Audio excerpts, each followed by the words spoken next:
That way. Yeah, that way.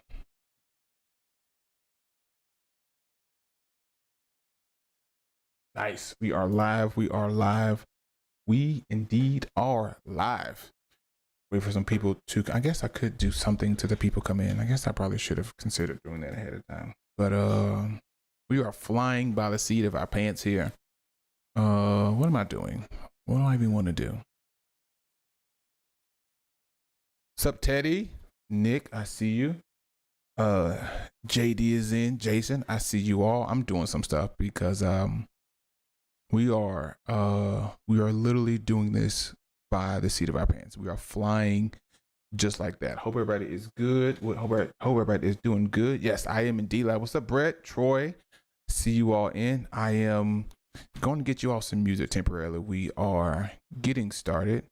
I just don't know what I'm looking for. And it's right here in front of my face. It might be loud, so turn your speakers down. Oh no, we're good.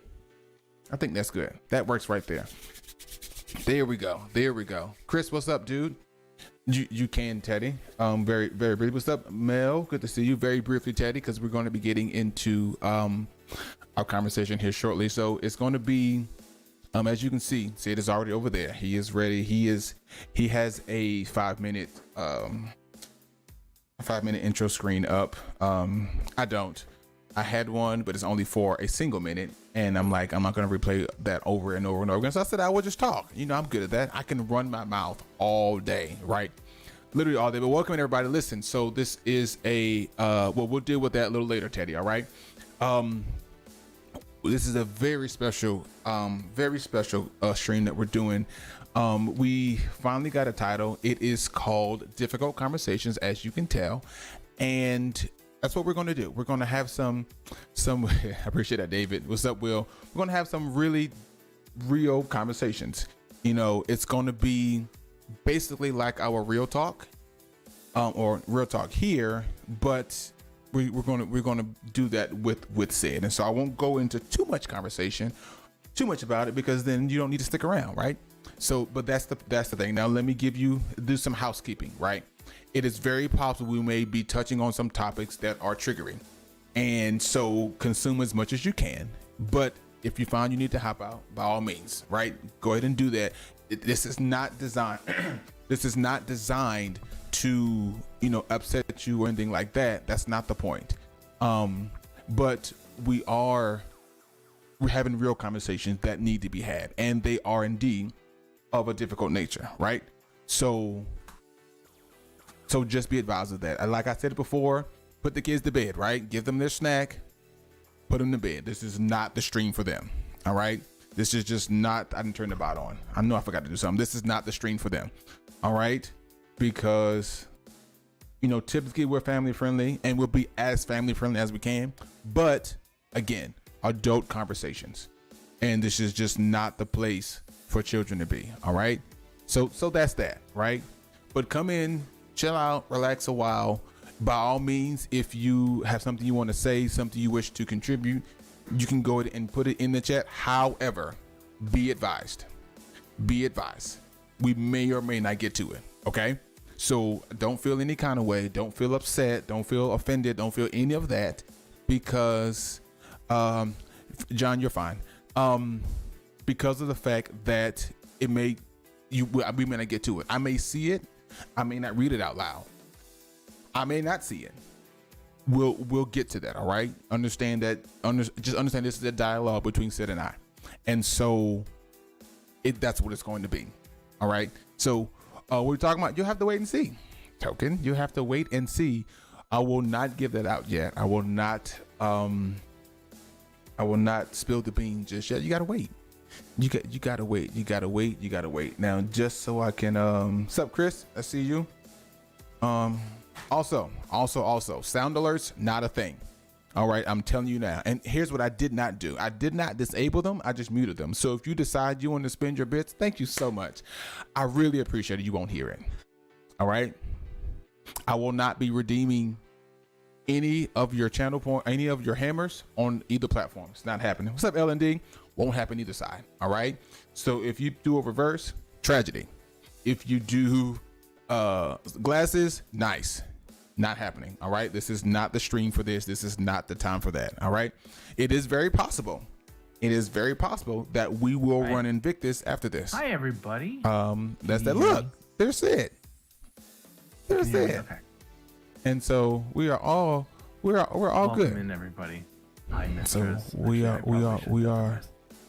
are running. And see, he doesn't believe me. See, he doesn't listen to me. But that's okay. Brady, what's up, dude?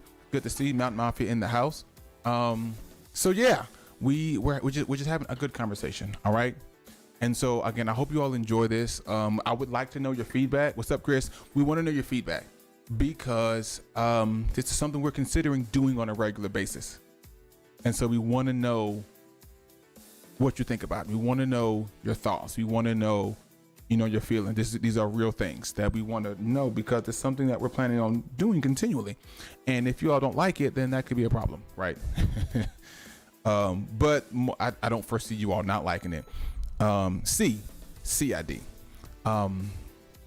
We like it at L&D. Yeah, we put some stuff together. If we're gonna do it, we try to be legit. I try to be as legit as possible. And so, for those of you all that's not, what's up, Jeremy? That don't see Sid's, our overlays are reversed. So where I am on the left, on mine, he's on the right, and everything is reversed. Even the words of that. I think. I don't know that'll work. I know. I can do that. I got you. And he didn't remind me that we changed it at the last minute. I hate Sid. He didn't remind me that we changed our why did I hate it. I hate it when stuff doesn't work. He didn't remind me that we changed the name at the last minute. What am I doing here? Why did it not change? Everything else changed except that. All right, cool. There, done. Thank you, Everset. This is why you have great mods. Jeremy, what's up, my guy? I appreciate that. And I got to fix Discord. Gotta fix Discord. Where is it? It's here. There it is. There it is. So here, I'm assuming he'll let me know when he's ready. Because I can just keep talking. I didn't finish my dinner. It's all Sid's fault. I still have barbecue pork chops right there. And so I will blame him. Yeah, I minimized Discord because that's how we're doing our videos. Both of us are in a Discord call. And if you minimize the Discord window, then is what happens. So I'm going to go ahead and undeafen him. And so you'll hear him. Actually, we're trying to work out all the bugs here too. So there it is. So bear with us as we kind of get control of this whole process, and then not like this. We're doing exactly. Fuck it. We're doing it live. I can't hear you all of a sudden, Hammer. I know that was my fault. Oh, there you go. Okay, you're good. All right, as long as Papa, can you hear me? Exactly. Right. Hi there, friend. How are you? Nice. I was just running my mouth. Audience. It's okay. So I got you. As soon as I saw you doing your whole talk to his, and we'll eventually get together. Yeah, we'll figure it out. I was telling them that if I minimize Discord, then I'll freeze, and that's what I was doing. I was freezing. yeah, I got you. So here we are. We're having this conversation. Nobody's gonna drive this conversation. Basically. So I'm going to say some things, he's going to say some stuff, and we're just going to go back and forth and call it good. But I was telling everybody in chat that we've landed on vulnerable because that's what this is. Two grown-ass men who have bravado and ego just being vulnerable. So that's what this is, right? So, all right, let's talk a little bit. What is kick it off with that. Hey, I'm losing you. Your filters are too good. What do you mean? You were talking and you was like, "Yeah, we're gonna vulnerable." Oh shit! Can you hear me? Okay. Yeah, we're good. Hello. Okay. I was saying, what we can kick it off with definitions, right? So how do we define vulnerable? How do you define it? Well, vulnerable for me is the taking off of the mask. the taking off of the mask and showing, yeah, David, I'm aware, taking off of the mask and revealing the true self. No longer this idea of I'll present this portion of me, but here's all of me, is where I am with vulnerable. I would agree with that. I would agree with that. I mean, I guess we all, whether it's work, school, relationships with friends, family, we all wear some. There's ourselves, and then our inner circle, and so on. So only most people only get so much of us. And I think with this process, and I think out of pure exhaustion for me, becoming vulnerable and having conversations with other people came from that exhaustion of having all those masks. Which one do I, who am I seeing? Who do I have to be? You know, who in the room do I have to act for? To me, that wasn't who I wanted to be. So having so many masks to wear, it becomes a juggling act. It becomes exhausting. So that level of honesty with not just people but with myself was one of the hardest tasks I ever had to, and I still work on it constantly, every single day of my life. Because it's a thing where you don't always, sometimes you have to come to the realization that you're wearing a mask. Sometimes we don't realize that we're actually wearing a mask. We feel like, well, this is just me. This is just who I am. But in actuality, if you take the time to look at it, you might be one way with this group of people, and then you're different with this group of people. And to a degree, it has to be in a sense, but you're not the same all the time. Yeah. Yeah, I agree. What's weird is, and I don't know, I'm not a psychologist of any kind. I like to pretend, though I know what the hell I'm talking. But I will say, like, those people who are just very naturally themselves. Like, you see them in any situation they're in. That's who Bob is. Like, anywhere Bob goes, Bob is Bob. He doesn't misrepresent. That's them. You know what I mean? And I've never in my life, even to this day, as much as I try, have been that person. And I'm not saying I want to be. I'm just saying I think there's a very important, and that's not the right word. I think there's it's vital almost of knowing yourself to be able to be that person in any space you're in, no matter what. Don't misrepresent. Don't change your tone of voice. Don't change your accent. Don't change how you sit. You're just you, period. I think it's a very rare trait. Yeah, because with that comes, you have to have a self-discovery in order to do that, because you have to know who you are. Because if you determine who you are, then you'll know I'm not being true to myself. And I know that's something that I struggled with for a long time. I was the chameleon.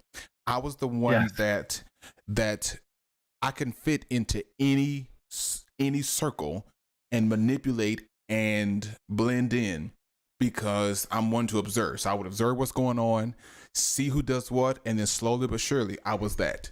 And then come out of that and go to something else, and there I was, changing into something else. And so being the chameleon is part of where you lose yourself. Being the chameleon is where you acquire all of these masks. You're literally picking them up one at a time as you are changing and shaping yourself into what you see or your surroundings. And then when it comes to you knowing who you are, what you like, and those kind of things, you're clueless. You have no clue 100%. because you never took the time to learn you, but instead you took everybody else and incorporated them into you. Whoops. Right. And that's drawn from fear, right? Fear of judgment, fear of betrayal, whatever it is. Like that's the thing that I know for myself. I'm like an amorphous kind of person. Like wherever I will fit into what, and I think I guess from that comes from experience of my life of being hurt, being betrayed, being whatever the hell, brings us to that space. But then that becomes like an indelible mark. Stuck doing that. You forever like you're performing. And call it a midlife crisis, whatever. But I'm tired of performing.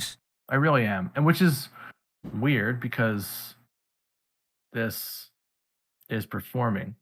But I would like to perform as the person that I think that I am without any other filters or masks in place. I mean, and I think Does that it's make sense? I think you can perform you.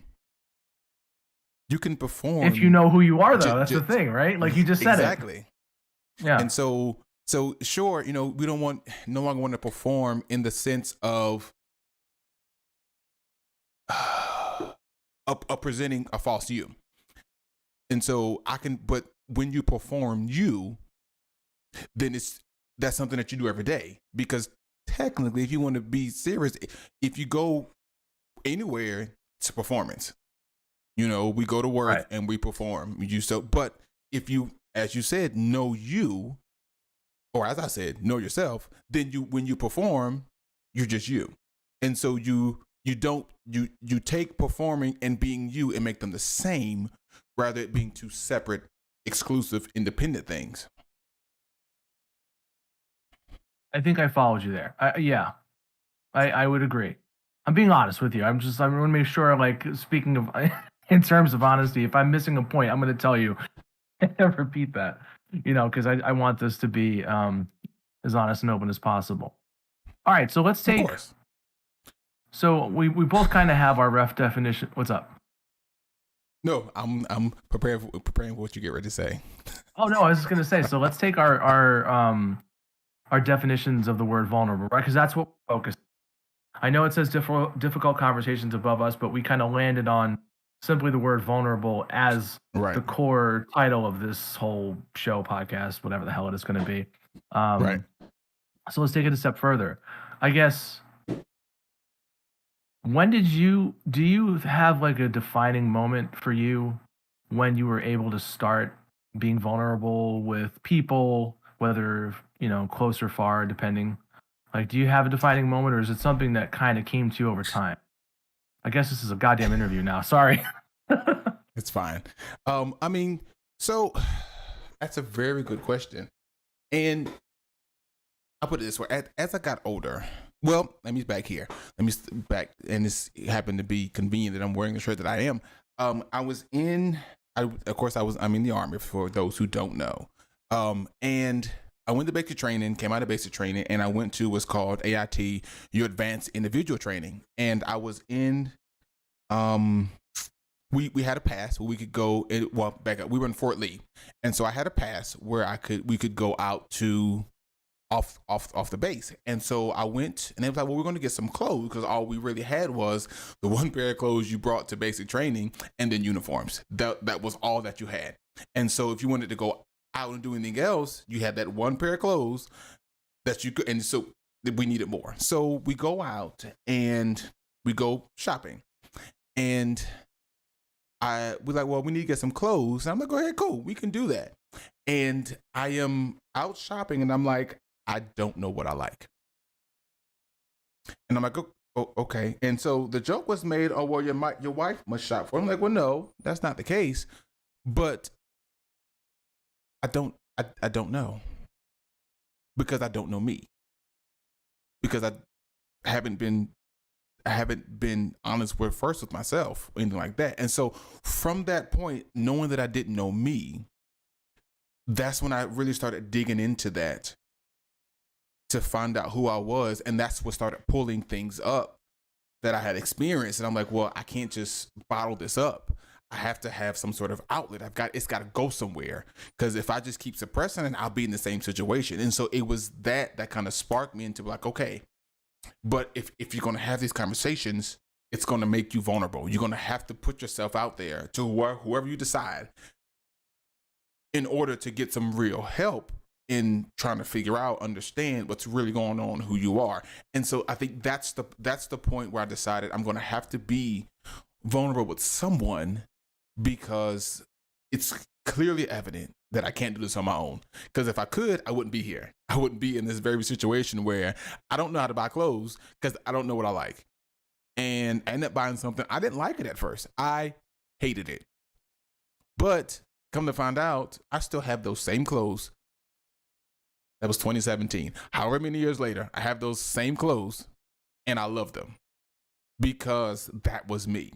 That was who I am. That was my personality. It fit everything about me. And so, but it took me not knowing myself, the kind of clothes that I like, to make me realize that I have to dig all that stuff out. And the digging out of that, the only way to do that would be to be vulnerable with somebody. It took a while to find somebody who understood me. Shrek, I'm an onion, right? So it's not as simple as, hey, let's have a conversation. It was much more. That's what I was going to ask you about. I was going to, yeah. It's much more than just, hey, I need to talk to you about something. It was really digging into things that have happened. Why is it that I am like I am? Why is it that I feel like I have to do these kind of things? And so it took some real time. Took some real time. And by this time, I already have a family.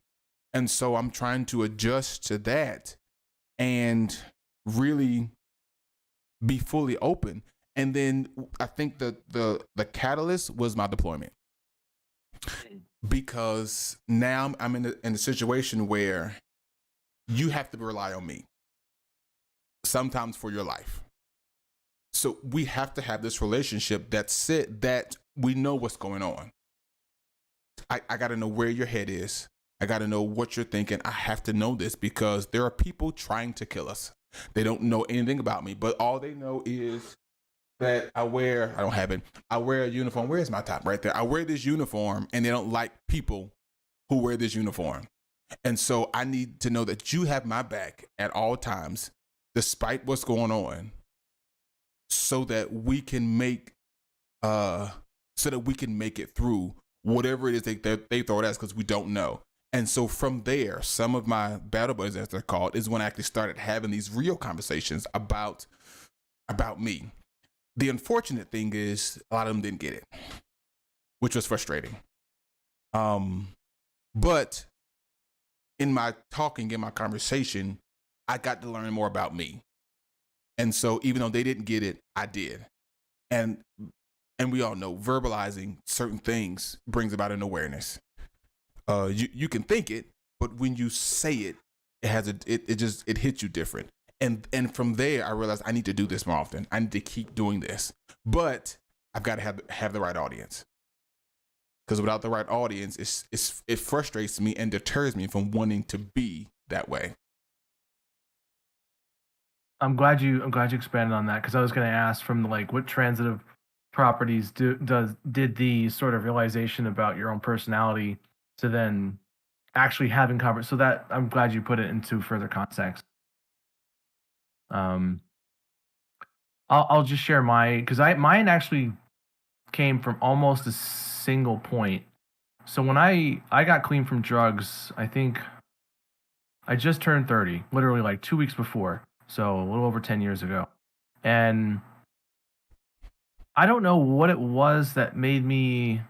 I always had this thought about other people having their shit together in a much different way than I did. Other people had it together. They understood the world more, and I just didn't know shit.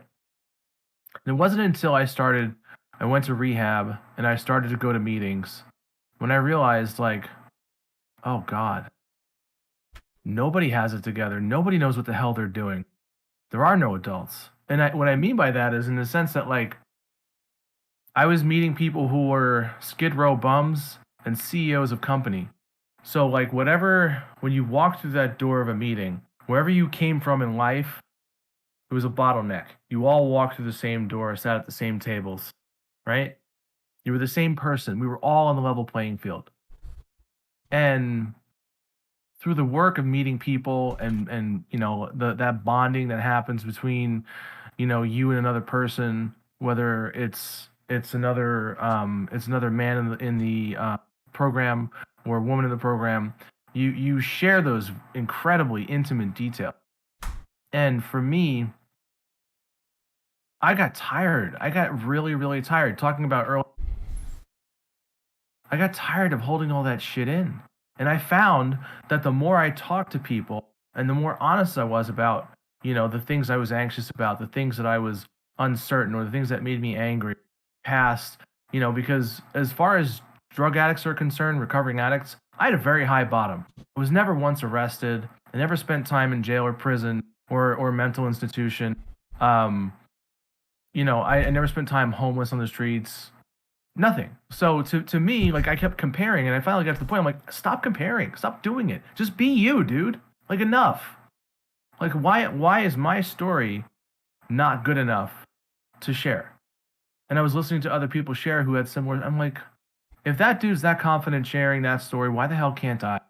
And then for me again, like, the more I realized, if I was honest about myself and my intentions with everybody, I was being honest with myself too. Like, I was able to, like, feel good about my interactions with other people instead of being, a liar, or like, holding back information, or whatever it was. So, to me again, like, the last 10 years in that sort of environment allowed me to, meet a new person, say, hey, it's nice to meet you.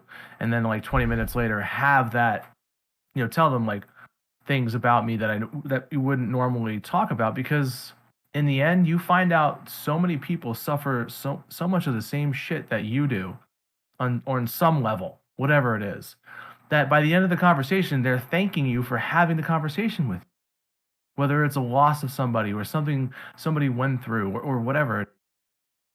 So, I think for me again, that's where that comfort level of being vulnerable and having those conversations, including the uncomfortable ones that you and I have had, that stream, come from. And I think whether it's a gradual transition or kind of an instant one, I think it's one that everyone needs to have. I definitely feel like everyone needs, and granted, it's difficult, it's uncomfortable, but if we're being honest, it is those difficult and uncomfortable situations that cause us to grow. I feel like we're stunted sometimes in our development as people because we don't deal with these kind of things. That we don't we just don't. I think that's the best way. We don't. But sometimes, I mean, it's out of fear, right? That's the underlying thing, and we're afraid of not being good enough, being judged, those kind of things. But the best perception, or the most important perception of ourselves, is the one that we have of ourselves. That's most important, because I mean, honestly, Sid could think I'm the worst person ever, and that would be his thing, and that would be okay. But to a degree, it shouldn't affect me because I know who I am, and maybe his perception is because of something happened. Maybe when I told him don't tell me how to support him, maybe he didn't like it that way. Maybe he didn't like it in all capital letters. And so from there, he hates me. He hates me. Hates everything. But I know that my don't tell me how to support you was because he doesn't want me to support him that way because of who he is. You see what I'm saying? But I think it's very important for us to have a perception of ourselves that is what it is, that is accurate, for one, and not based in anything else but what it is, to promote, provoke, or be a catalyst for this kind of vulnerability. Does that make sense? Kinda. I'll be honest with you, I was a little distracted, but I got most of what you were saying. Um, so okay, so let's take the first part that you talked about with those difficult conversations. Let's get to why. Let me think about this. let's talk about what brought us to the place where you and I agreed that holy hell, this is something that we could talk about. So what I'm referring to is the passing of both of our respective parents, your mother and my parents. Does that sound like a good place to start? And okay, So all right. it's a real good place to start. Okay. So the sort of genesis to this whole thing was Hammer and I had talked a couple of times. And we both come from very different backgrounds, obviously. We're two different men from two different parts of the world and just two different lives, right? But we both sort of came to this very similar conclusion with an incredibly traumatic event or events in our life. So I'm gonna try and go through mine as quickly as I can, but still giving Don't context rush. because I don't want. Don't rush. Take your time. All right, fair enough. Um, so a lot of you guys already know, and some of you don't. So I lost my father in 2007 to suicide. Took his own life. He was a combat vet from Vietnam, former New York cop. Just very typical um, story, unfortunately. And he he was a lifelong alcoholic, and he had just gotten to the point where whatever it was that he couldn't deal with got to him. And I think now obviously the math adds up, but at the time didn't quite understand it. And a couple of years later, my mother um, knew she was ill with cancer, did nothing, fell into a very vast depression. Nobody knew about it either, so she hid it. So hers was not a specific taking of her life, but she died because of neglect. So to me, that was another suicide. And we bring this up because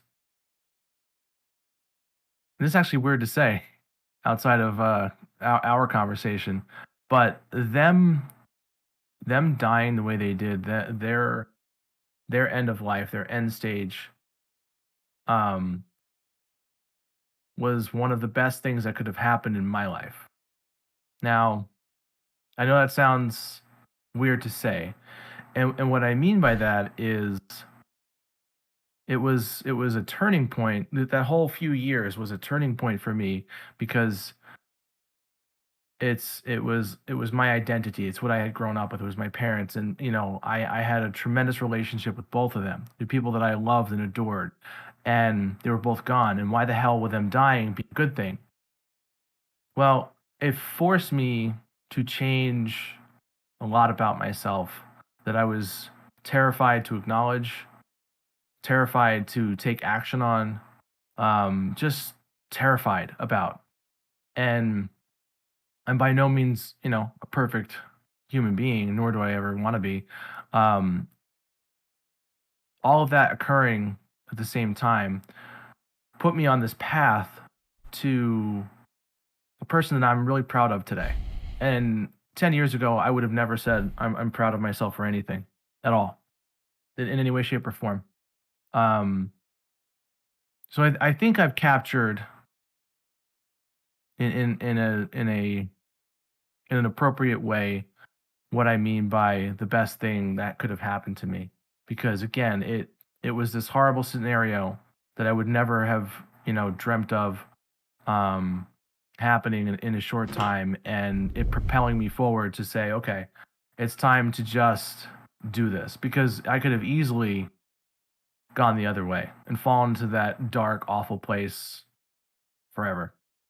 So that's what I mean, and it didn't happen overnight. This realization didn't happen until I had gotten clean. I had repaired relationships that were destroyed. I had rebuilt my life with my wife and my own personal career, and started making specific motions to improve my life. But again, I don't what it would have been different. It wouldn't have been as a traumatic an impetus behind my movement in that direction. I don't know the man that I would have been had they not died the way they did. This is all I know. And I know that those two events happening was what propelled me to grow into the person that I am proud of today, that I'm working on, constantly. I don't know. Did that make sense? Makes Did perfect that sense. encapsulate our It makes conversation before? Yep. Okay. Yep. It makes perfect sense. And with me, and I've told this story before. My mother, she had some medical issues, and I was aware of that. One of them was high blood pressure, but some of that was as a result of some of the things that she was going through. That, for whatever reason, pride probably be the main reason she wouldn't let anybody help her with. And so I'm at work. I just got a new job. At this time, this is 2013. I was starting at the company that I work with now, and my brother, who we have different fathers, and his father had passed away 5 days prior to this day. And so he said that he was going up to Philadelphia where his father lived, him and his wife, to be up there.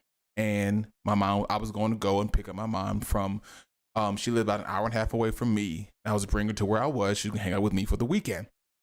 And so he told me then, he said, well, mom's been having chest pain, so keep an eye on her. Cool, I can do that. No problem. Well, what happens is I said I'm going to call, I'll call her when I'm leaving work. I get off at 5 o'clock. I'm going to call her and say, hey, I'm on the way. And that way she'll be ready. Well, I'll call and nobody answers. I'm like, okay, well, maybe she's asleep, whatever, fine. I'll go ahead and go. And so I talked to my brother and said, hey, have you talked to mom? He's like, no. I said, okay, don't worry about it. I said, well, you call, I'll call, and whoever reaches her will call the other. Cool, no big problem. So I'm going down the highway. I get a call. My brother's hysterical. What's the problem? He says, I need you to get to my house as soon as possible. The ambulance just left. I'm sorry? What? Cool.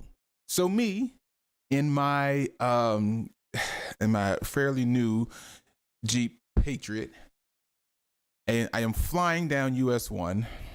I think had 120 on the dash. It would only go 108. I did that. I wasn't dangerous in driving, but I'm just moving quickly. And so I get to the hospital, and they just finished work on her. She's passed away. In that moment, I realized everything has changed. I realized life as I know it is no longer. But at the same time, okay, but Russell, this is your time.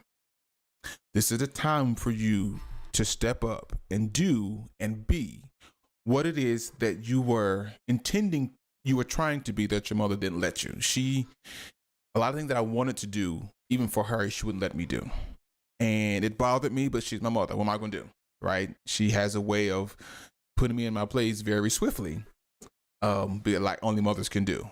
But it was at that point that I realized you have to do this. You have to be the person that you know you're supposed to be, because now there's nobody to, even though they want you to, even though they held you back from doing it, there's nobody to propel you into that. Because of course, like, mom, this is awful. I hate it here, before I even knew that was a thing, all of that. And she's like, well, sure, you can do this, you can do this. And I'm like, okay, cool. But, cool. No problem. Because at this point, my father wasn't really in my life as he is now. So my mom was all I had. And so, it was me talking to her that she'd be like, well, this and this and this, give me pep talks. I can do that. Well, now I'm at this point now where if she talks to me, I've got bigger problems, right? If she says a word to me, I'm burning the hospital down, and I'm never coming back, right? So, cool. At this point, Russell, you got to step up. Not that you're doing bad or anything like that, not that you don't have it together, but you got to tighten some things up. You got to get it together, because the one that was your crutch has been kicked out from under you. So what you gonna do? And so it was literally in that moment, as I'm calling my supervisor, holding back tears. And anybody who knows me, I hold emotion like a strainer. It's gonna come out, just come right out. And so Yeah. I'm on the phone trying to keep it together. I said, hello. She said, what's wrong? And I had to pause. and I had the lip. It get to moving. And I told her. But once I hung up with her, I had to dry my tears because at this point, my mother had 13 brothers and sisters. They're all coming. Guess who has to handle all of the everything? That's me.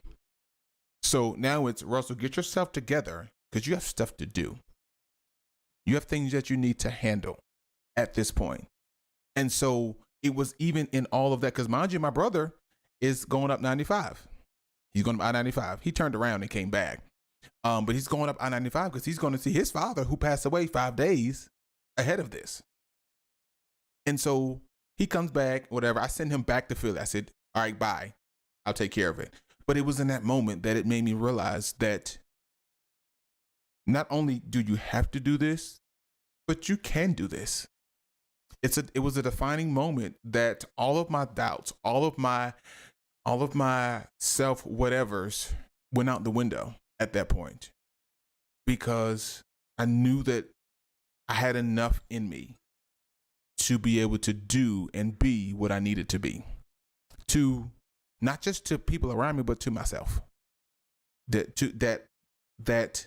everything everything was there, and that's what propelled me, catapulted me to the way that I am now.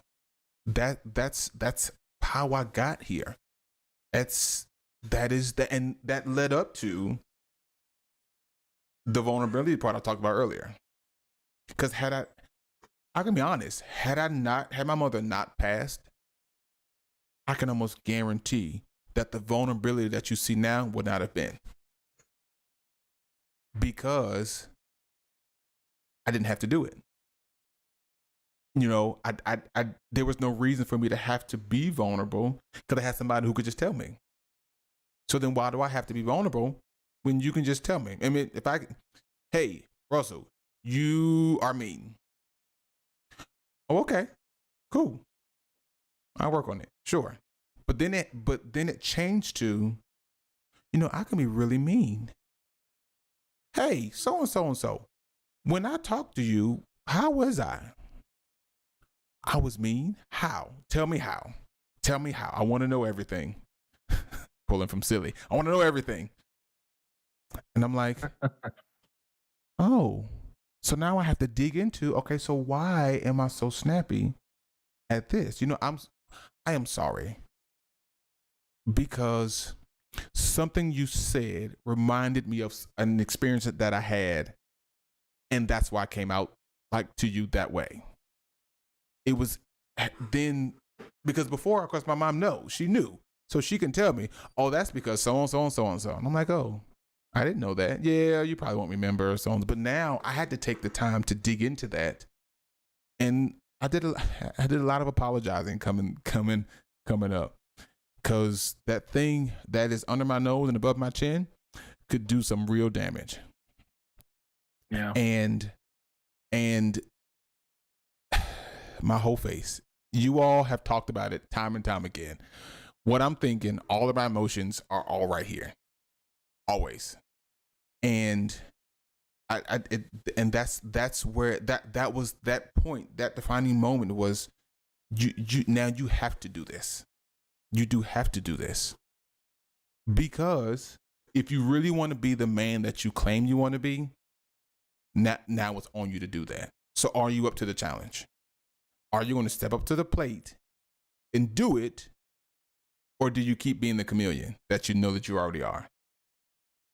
And so that's that's exactly how that particular event defined this that you see now. That's how that happened. That's exactly how that happened. So there it is. So there's both of our sort of stories of why the impetus behind the difficult conversations and vulnerability thing. So okay, all right. Speaking of the vulnerability thing, let's talk about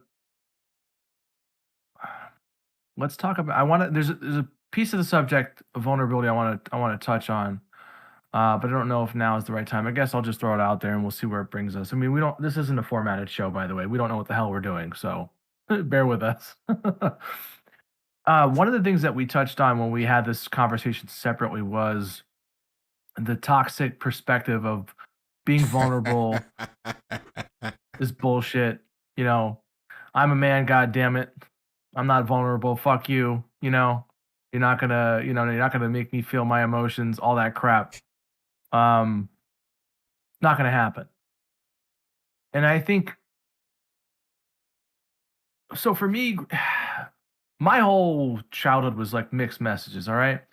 I grew up with a guy who was a combat vet who said, if you ever go into the military, fine, but if you're deployed, I will shoot you in the leg and go to prison so you never have to go. Because he had been his father, his grandfather, he didn't want to see another male in the family go.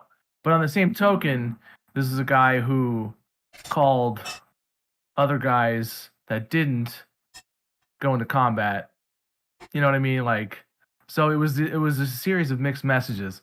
He was a guy who was open and vulnerable, but also closed off. So that's what I learned from, and I just never liked exposing that part of me because, I didn't want to be hurt and be called all kinds of names by other guys my age. Especially when you're a teenager, who the hell wants to have these conversations? This isn't the shit you have conversations you have when you're that age, especially when we grew up. I mean, you and I are about the same age within a few Right. years.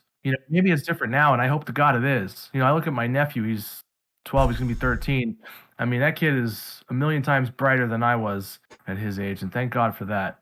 I have a much healthier outlook. But I mean, even guys our age and older, like, you know, there is a movement. I mean, people, okay, so I'm off on a little tangent. So I have a mental health tag on my channel all times, right? Because to me, I think no matter what the situation, it's always important to acknowledge, to talk about it. Because again, I think, oh yeah, there's this huge focus on mental health and getting better. And while yes, we need to have those conversations, do people really mean it? Like, are we having the conversations we need to have? Are we actually broaching the subjects that we need to broach? If a lot of people have suffered trauma in their lives, whatever it is, are we getting the adequate help that we need? I mean, you're a combat vet. Are you getting the help that you need? Whatever. I'm just saying, like, are we doing what we're supposed to be doing? So I know a lot of that it's talked about, but it's also still laughed about. Like, fuck you, get over it. Stop being I'll just say it, stop being a bitch, okay? Period. That's just what people say. And I've heard it my whole life. And like Alien says here in chat, suck it up, Buttercup. How there is a time where you must take what you have and move on with it, whatever it is. But on the same token, it's that kind of thinking that pushes people into the darkness, a darkness that Yep. can't be penetrated. Period. Yep. And that's the shit that I want to acknowledge with you because, we're two guys who don't know each other. I'm loud. I have an ego. You're a pretty loud guy. I'm sure you've got a pretty solid ego about you. But we're having this conversation, and we feel comfortable in this space. So I don't know if you want to run. And with I'll that say for a moment. this. I do. I'm gonna run as fast as I can because I got it from. No, slow down. Like you said, I got it from two sides because I got that, and let's take it all the way there. As a black person, it had to be. You have to be strong. You can't be this. You absolutely cannot because they are trying to suppress you. They are trying to do whatever. And so, and not only am I African American, I'm African American male, right? 2 strikes to start with. Just and so you have to be showing emotion. Any type of emotion is not a thing. Absolutely cannot be. Why? Because it's going to be misperceived and there's going to be some sort of consequence. So, and then you go into our military, which was getting in the right direction, but hadn't gotten there yet. And I mean, it's still transitioning there. But you got to think, you got a lot of people who are from your Vietnam times, your older times, who have this mindset. And so it is, I went to basic training and had some people literally break down. And there were some people who were all over them. And you don't want to see an angry hammer, because I lost it. Because I'm trying to understand, first of all, who are you to say anything about anybody else? Before you think to do that, you should reconsider. And those weren't my exact words, but that's how I'll phrase it now. 'Cause I really don't know what I said. I just knew it wasn't great because I was in a different place. But it's understanding the fact that, and I lost my train of thought. It's You were talking about being in basic training and it kind of getting to the military, but not quite there. Yeah, and I'm trying to remember where I was going with that. Sorry. Okay. Yes. So that was still kind of it was a stigma attached to it. If you weren't a hardened vet, then you couldn't make it. If you weren't tough as nails, you eat glass for breakfast and stuff like that, then you were already preset not to make it. And then it was a thing. It was, because I've heard it. Oh, wait, because so-and-so, they'll cry in a heartbeat. Like, really? And so for a while, I had to realize, for a while, I was like, I am not going to feel. I'm just not going to feel, because I don't want to have to deal with that. I don't want to have to deal with that. Can I break in really quick? Break right in. Sorry, I just have to acknowledge something. So, because I don't know if either one of us are making this point, I really want it to be understood. So I apologize if I'm just throwing it out there. But okay, throw it. So with regard to being tough as nails, I mean, Hammer earlier described the situation when his mother had passed and he had to get his shit together. So I don't think either of us are advocating you can't ever just get the fuck on with it, because there are times when you simply do that. You must act in contrast to whatever it is you're feeling. So, whether you're going through something horrible in the moment, you're terrified, you're just stuck with fear, and you have to just proceed forward with whatever it is. Those moments exist because you have to. It's survival. Whatever, it's actual physical survival, and you have to deal with shit in life, whether it's your relationship or finances. Yes, there are moments where you must pick your shit up and move the fuck on. But the difference is, and this is the vital component, is having that moment outside of that where I'm not tough. You got to be able to release that energy. You got to be able to break down and just process all that information. And that's the component that I think we're both trying to convey is key. So I'm sorry to throw that out there, but I needed to make that a thing. And that's good, because I was getting there, because the body's not made to do that. The body's literally not designed to handle all of that. Ran over you then. The body's not, but it's a good point. The body's not designed for that. And so it will cause all kinds of other things to go on, just not releasing emotion. The withholding of emotion can literally kill you. It can literally result in your death, because it affects the parts of your body. It could come in the form of sickness. It could come in the form of mental illness. It could come in many different forms. And so it has to be a thing. It is absolutely a thing. We were created with emotions, and we were designed to have to express those emotions. And we should have a space where we can express them and not be judged for them, not be criticized, not be made to feel any less of a person because we have emotions. And a lot of times as males, we don't have that space. It's, again, we're getting better. I will say that we're getting better. But as Sid said, growing up, it was not that. There was a situation where my son, he fell and he scraped his knee and he cried. doggone it, the way he felt, I'd have cried too. And it was said to him, stop crying because you're a boy. I will be honest. Had that person not been on the sidewalk, I probably would have run him over with my Jeep. Because my thing is, so what? He's hurt. You're not allowed to feel pain, damn it. What's wrong with you? You go run. You run and fall down that hill and see, won't you cry? I'm like, okay, so he's a boy. What's up? And then even some of the people that he interacts with, that he has to be around, have said to me, oh, I have to be so-and-so because he's a boy. And I'm like, well, what does that even mean?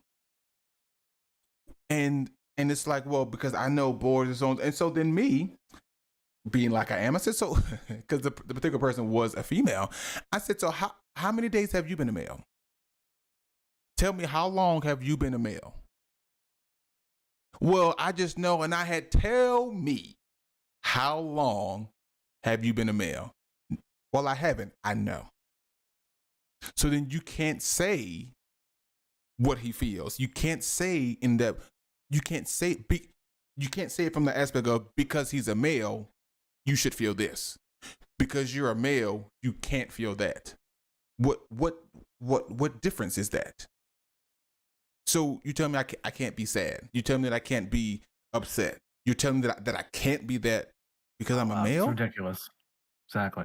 You know, it's not like there's a list. Okay, females can do this, and this. Males, nope, you can't feel any of those. That's not how that goes. That is not how that goes. And again, to Douglas's point, they make us, and I hate they, but society, culture says that you have to be strong for. And to a degree, that's not wrong, right? You have to be strong for, and there's a list of people you got to be strong for. Of course. But for some reason or another, you are not on that list. You have to be strong for everybody else. And if you aren't, you're less of a man, even considered a woman, because you have emotions. And honestly, I think that's a load of crap, which I know that it is. But just because I show emotion, yes, just because I show emotion, I am not a man. And you all know me.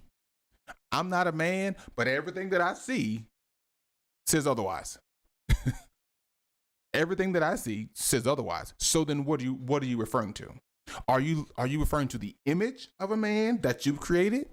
Well, I tell you what you do. You take that mold, you hop in it. And you be that, but I'm going to be who I am. But I think it's so unfair for people to grow up into that. I think it's so depriving, because you don't get to live. You don't get to enjoy life. You don't get to be comfortable. Exactly, because it's always having to live up to this expectation. Yeah. That somebody just made somewhere. 100%. And not only to that, like, so again, we all agree there's moments where you have to suck it up, move the fuck on. Fine, whatever. Okay.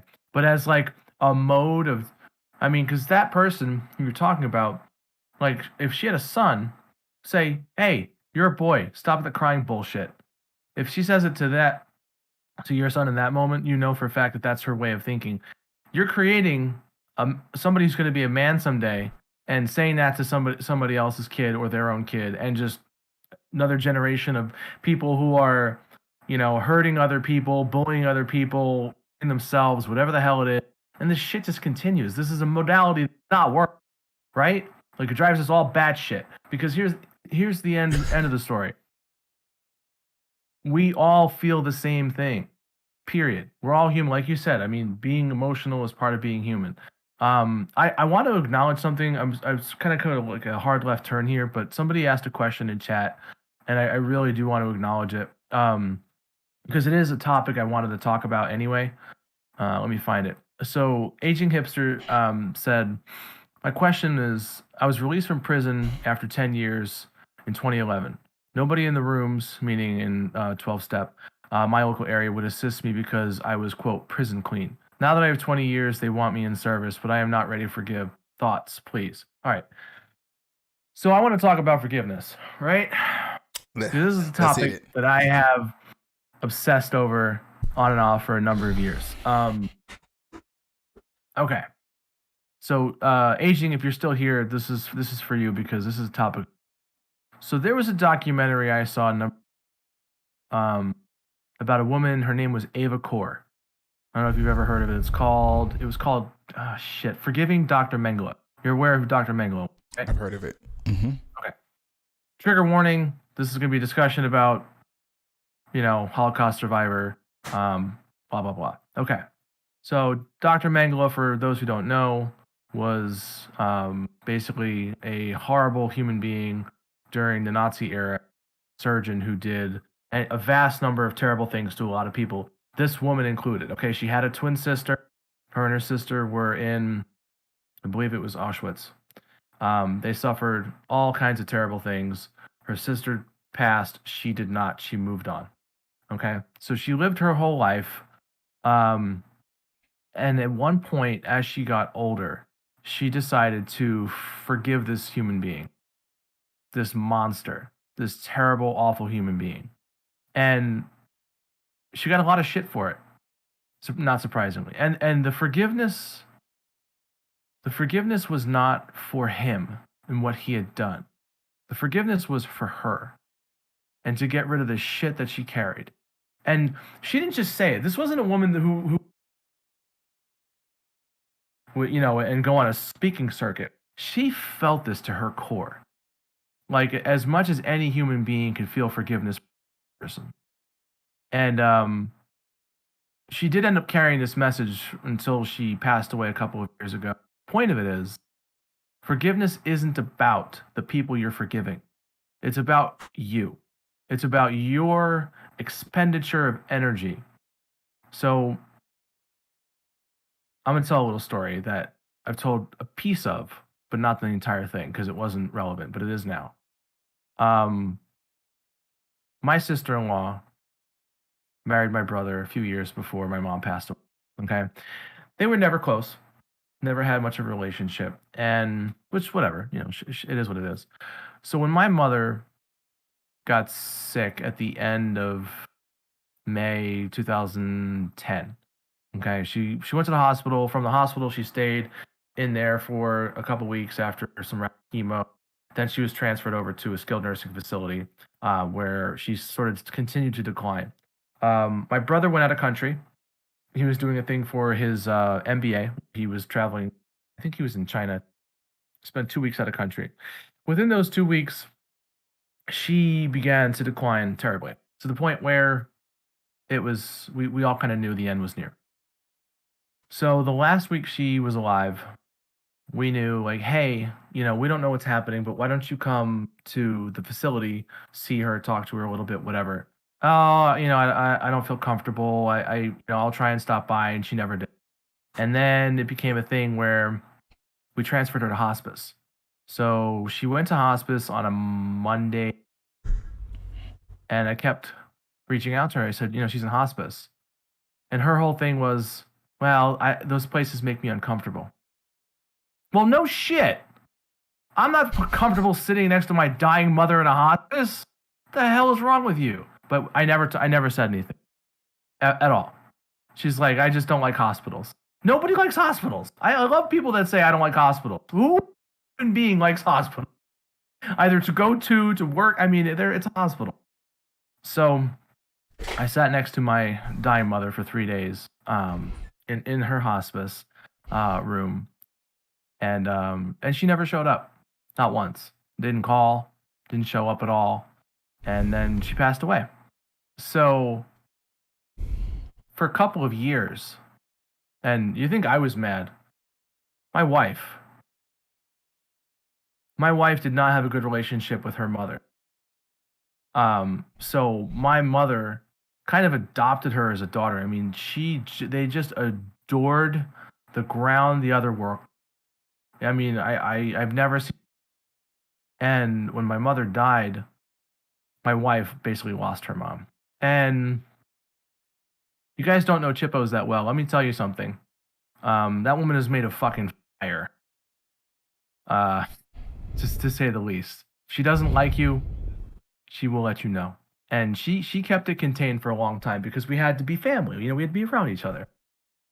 And it wasn't until a few years into being, getting clean and having these conversations where I started to realize that all of the energy that we were expending on being, angry and hating the ground this person walked on, um, was getting us nowhere. And also, like, there was a lot of resentment that existed from their side towards us, from our side toward them, meaning my brother and his wife. And so one day we had this big argument, and then we said, you know what? Let's stop the bullshit, because that's one thing my brother. We're each other's core. Like, you'll never fucking divide and conquer. We are as close as brothers can be. That's just the way it is. You'll never get in between us. And we got to the point where, like, we knew that crap was getting bad. But my point with bringing this all into forgiveness is, once we sat down in conversation and realized, like, she was appalled at her behavior, but she never had the courage, and we never said anything to her. So we always assumed that she was this horribly selfish, awful human being. And since then, she has carried it. Listen, my wife went from hating this person to being as close as possible. They adore each other. Okay, so clearly, like, fences have been mended, but she still carries this guilt from having never shown up at the hospice, even though that's not a thing anymore. So my point to that is, with forgiveness is an act for your own good. It's also something that you have to work on too. It's not something that, like, I can just forgive this person and I'm done, free and clear. Like, it's work. It's something you have to like, it's an active meditative state almost, because you have to keep in mind that things, like, when you reach that place of, like, you want to forgive these people or this person, you have to keep reminding yourself as to why. Because, we're all sensitive people. We all get back to those places. Well, they did X, Y, and Z. Okay, well, how much energy do you want to expend on hating this person for X, Y, and Z? So, granted, for a person like Ava Kaur, who forgave Dr. Mengele, this woman carried this her whole life. She lost her sister. Her whole childhood was ruined because of this. But what was her being disgusted and angry at that point, honestly? So I always applauded her courage, because she really seed a lot of crap. So anyway, I'm sorry. I kind of went off on a. That's where I wanted to go with for and bring that into the conversation. Well, and I'll say this. I mean, I think you hit the nail on the head, or as I heard somebody say, I think you hit the nail on your head. Forgiveness is never for us. You know what I'm saying? Unless, sorry, there's a piece of pork chop right there from dinner. Unless you're forgiving yourself, which that's a different kind of thing. But it is because, to your point, you all were upset, which was binding you. It wasn't binding anybody else. Your lack of forgiveness binds you.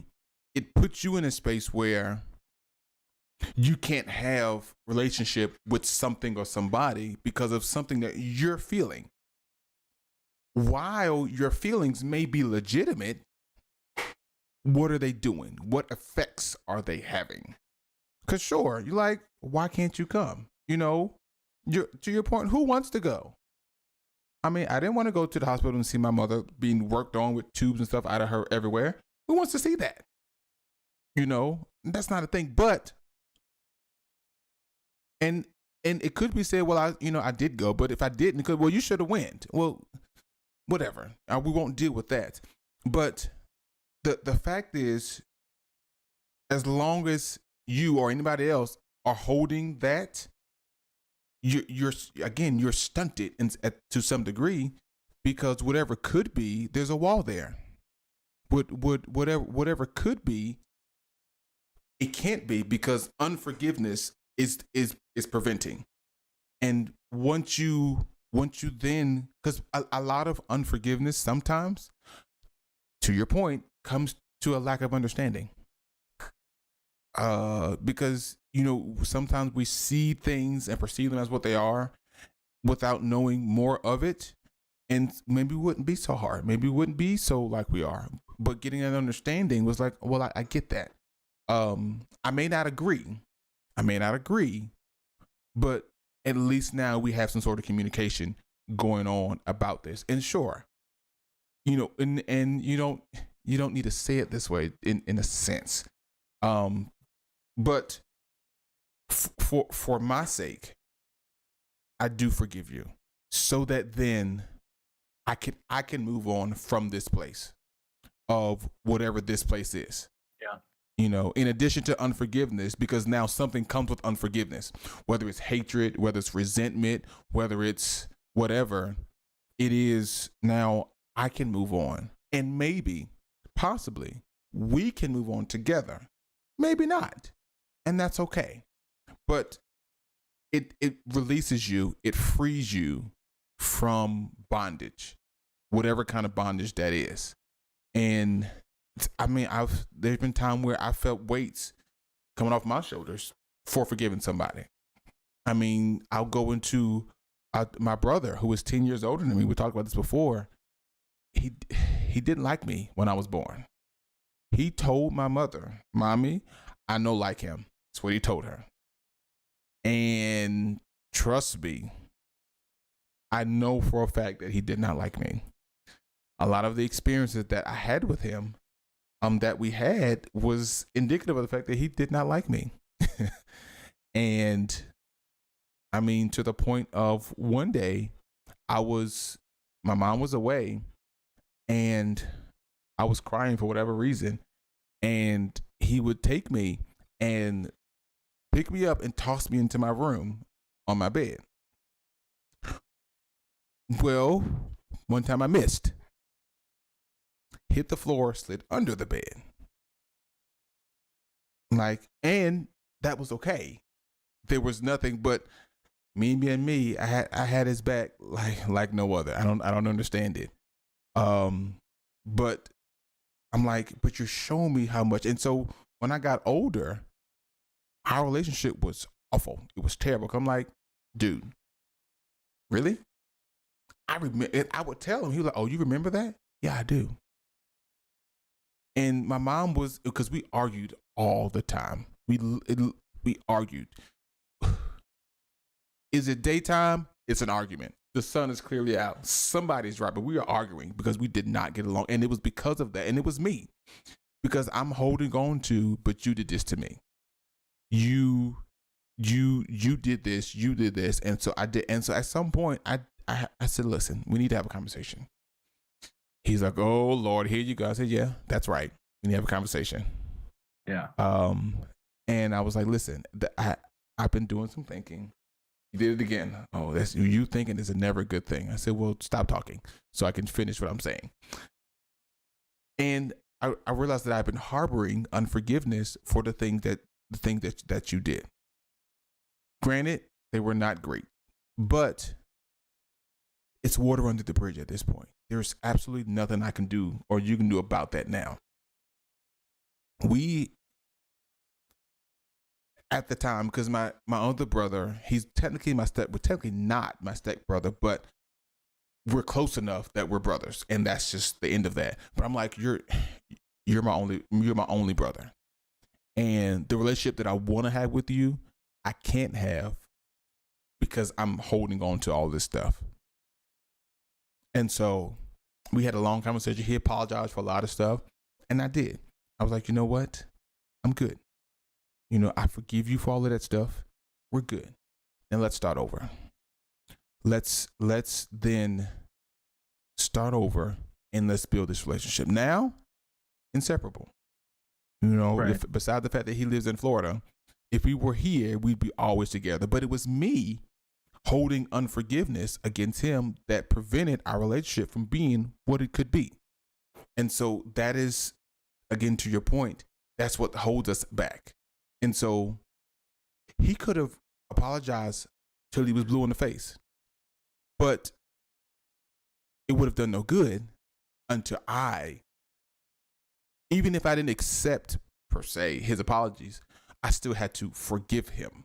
And even if he never apologized, it was still me having to accept his, or me having to forgive him, that would push me into something else. And so, again, forgiveness is mainly for the person holding unforgiveness. Now, it could be a weight off the other person's shoulders as well. Depending on the person, they may feel bad. They may do, all these things that goes with that if they've done something, and it can be a weight off their shoulders as well to know that you are at a point where you can forgive. And so it does both. It has potential to do both, but it always is for the person harboring that. Always 100%. Absolutely. I do want to expand a little bit more on the forgiveness thing too. So Alien makes another point about forgiveness being very difficult to do, especially for people that have destroyed your life, which is 100% completely fair. Because when your anger is righteous, nothing feels as good as righteous anger. Holy fuck, that's a drug, man. Because not only are you right, but fucking A, are you right? But here's the thing, none of it matters. It doesn't matter because those people don't care. The idea behind forgiveness is again, to go back to the earlier theme, you're releasing the energy because it doesn't matter. You're not getting through to that person you're angry. Whether it's a parent who abused you or a one who betrayed you, you're never getting through to that person. So what you do is, and this isn't something that's done overnight, and it's likely something done in some kind of mental health practitioner's office or whatever. You find the way to see what type of person they are, and I don't want to say compartmentalize it, but you have to do an analysis of them to make it so you can say, okay, you know what? I forgive them because I don't want to hold on to this shit anymore. They were an abuse. They were slanderer. They were whatever the fuck. You have to be able to take you have to almost separate yourself from the situation. Look at them as different people than they are, and take away what they did to you in order to be able to have that moment of, okay, despite all of it, I forgive you. Because again, like, you're never going to get the true revenge that you want. It's not going to happen. I'm not saying justice can't be served, in certain situations. Like, clearly, we live in a world where that needs to happen. If something is done to someone, okay, fine. But forgiveness is more about just excising that emotional cancer from your body and discarding it. Period. And it's easier said than done. But don't misunderstand. I'm not saying when you forgive somebody, you have to go skip off in the goddamn sunset at all. That doesn't have to happen. Should you forgive someone that has no remorse for what they have done to you? 100%. Because again, it's not about them. It is about you.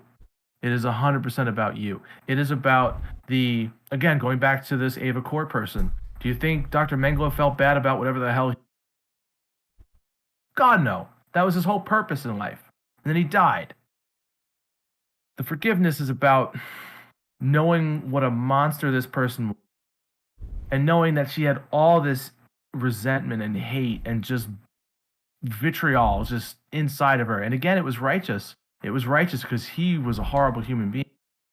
But where did any of that righteous indignation get her or get anybody? Where does it ever get anybody? It's just like, if somebody talks about their father who abused them, fuck that guy. That guy was garbage. I hope he burns in hell. Okay. I'm not saying you have to say nice things about him, but that level of fury just ends up burning you out in the end. It never ends up being good. Ever. Ever. Exactly. Letting go of the venom you're holding. It really does consume you. Because we all have had moments in our lives where we've been betrayed or hurt, where we could sit here to this day and feel that same thing. But in the end, it doesn't do anything. And please, again, I really want to stress this whole thing of like, just because you're right doesn't mean you're right. In the sense, so I love this analogy. Say you're walking down the sidewalk, okay? Bus driver down the street coming the other direction, drunk off his ass, loses control of the bus. He's coming at you, okay? You are right to be on the sidewalk, okay? It's your sidewalk. You are walking in the correct direction. This, excuse me, earmuffs. This motherfucker is still coming at you. What are you going to do? I'm right. He shouldn't be on the sidewalk. He's driving toward me. I belong. He belongs in the road. I'm not going to move because he doesn't belong on the sidewalk. So you can be right, sure, but you'll be dead right. You're still going to end up dying. It's just the way it has to be. You have to acquiesce to a situation that you may not want to in order to live a healthier life. If I think I sort of wrapped up all my bullshit points into one. But I think you make a really good point in being right, because sure, your anger, your whatever could be justified. It's, not neglecting the fact that what was done to you hurts, and you have feelings behind that. However, that's the turning point there. What if you want somebody to hurt like you did? What makes you any different than that person? Can I stop you for 1 second? Because Alien makes an amazing. He says, well, not to be cruel, but my revenge has been completed against the person because what he had to go through in the end, being filled with regret and for wishing revenge on him, and I am still hurting. Well, isn't that the point? I mean, isn't that the point of the whole thing? You've exacted this, again, righteous, just, I am on the side of God and all that is right in the world. And yet here I exist. Nothing's ever resolved from it. Again, with Donnie's saying, I can't be an inch beyond cordial, you don't have to be. No one's saying you have to be. No one says you ever have to approach the person. Forgive without communicating. Forgive internally. Talk to somebody else. Pretend that person's like, hey, look, person, I'm not punching you in the face. So I understand this whole thing of forgiveness it's an exercise. It's a daily exercise. So, okay, sorry, I jumped in, but I wanted to acknowledge. And that's good, because I was going to, because I'm in your chat too. Because the thing that, and to your point, you don't have to talk to the person to forgive them. You don't have to do that. You don't necessarily have to have a conversation to forgive them. You can, as Sid said, you can forgive them within yourself. You can forgive them if you never see them again. If you never, ever meet them again, you can forgive them within yourself. And that then starts this process. And Donnie, you're right. You don't have to be, good morning, how are you? Keep it moving. You don't have to be, dabbing it up, we getting hugs and stuff. We don't have to do that to demonstrate forgiveness. You don't have to do that. But it's within yourself that, you know what? This negative energy, it goes back to that. I just choose to release it. I choose to release that for me.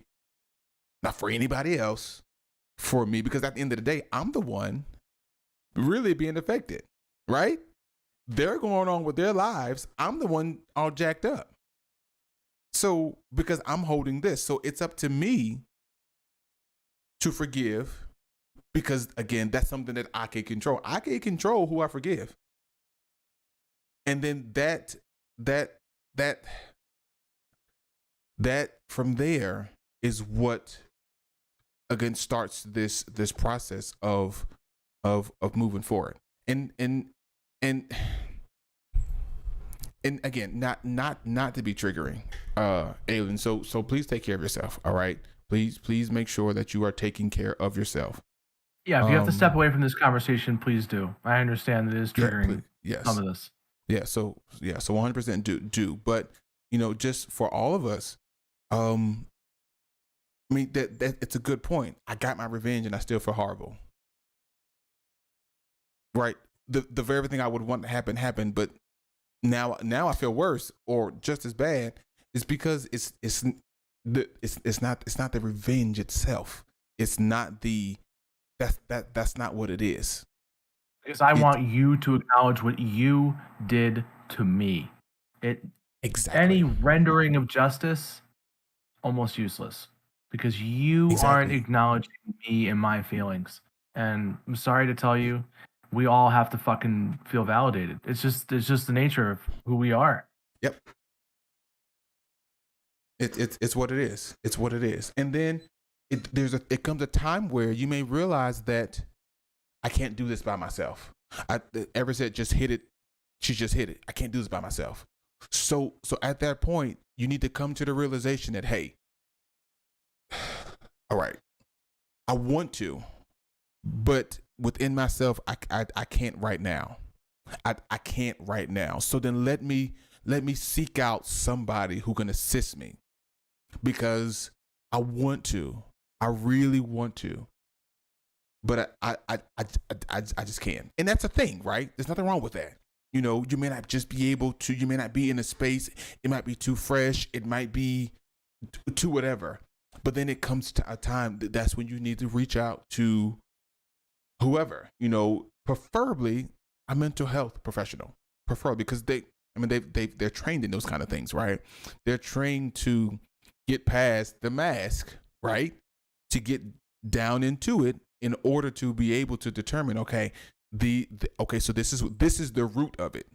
This is where it starts, and this is what we need to deal with. Because if I chop it off at the top, it can grow back into something else. Usually, well, not just that. We can get. I have to add too. So not just getting to the root of things, but helping you cope and giving you tools, specific therapies to deal with, especially when we're talking, let's be realistic, a lot of this trauma that we've all experienced in our lives. And there's a lot of ways that trauma is handled depending upon what the trauma is, how many other sort of mental illness, mental health comorbidities there are, so to speak, that might also be making it worse. So yeah, I mean, outside of just getting to the root of things, being able to help you process all this information. So that's why, like, mental health awareness isn't simply about talking about it. It's talking about it into the right in the right forum. Like, this is a great conversation we're having, but in the end, we're two schmucks in two windows. What the hell do we know? Exactly. And exactly. And I think that's good, because that was my point. Because right. So it's like to interrupt people. That's what I do. No, you're good. Let's say you keep having headaches, right? Let's just do that. You keep having headaches. And so in the meantime, you're taking Tylenol to relieve the headache. But we need to find out what's causing the headache. We need to find out, we need to deal with that. But in the meantime, you're having headaches. So you definitely got to deal with it. Definitely got to deal with it and learn how to cope with it. But it's once we get to that root that we can prevent the headaches altogether. But that takes time. That is not a it's not a you close your eyes, you open them again, and we're good. Take some real time to be able to do that, but it's not impossible. It is not something that cannot be done. So, I mean, I would urge everybody, if you feel like you're stuck at a point of unforgiveness, then it's time to get some assistance, of which there's nothing wrong with, because then there's a stigma attached to that too. There's nothing wrong with that. There's actually nothing wrong with that. Exactly. You're being preventive versus reactive, and even responding versus reacting, that as well. And so knowing that there's a thing, let's go ahead and, because it's only going to make it worse. Unfortunately, bad things don't get better with time. It usually doesn't. Unforgiveness does not get better with time. No. Because then, of No, it course, doesn't. as we continue to as we continue to justify it, we add more to it. Because you'd be like, you know what? Because yeah, because then you knew what you were doing, adding something else, and and it can be all consuming. It can literally consume you, and that's not what you want. I don't want to keep going on and on about the same thing because I'll end repeat myself. But that's the thing. So it's just a matter of making sure that you're taking care of it. Finding out that it's there, and then getting it handled before it turns into something a whole lot worse than what it is.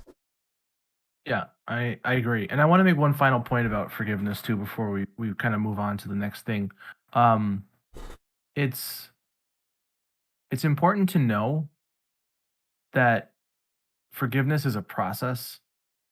It's not something as simple as I forgive this person, because if you're saying I forgive you through gritted teeth, you have not forgiven that person. You're just trying to act as if. And while that works in some scenarios, it does not work. Don't rush it. Don't rush it. Take your time. It doesn't happen overnight with it. Like anything, any form of growth, give it time. You know, um,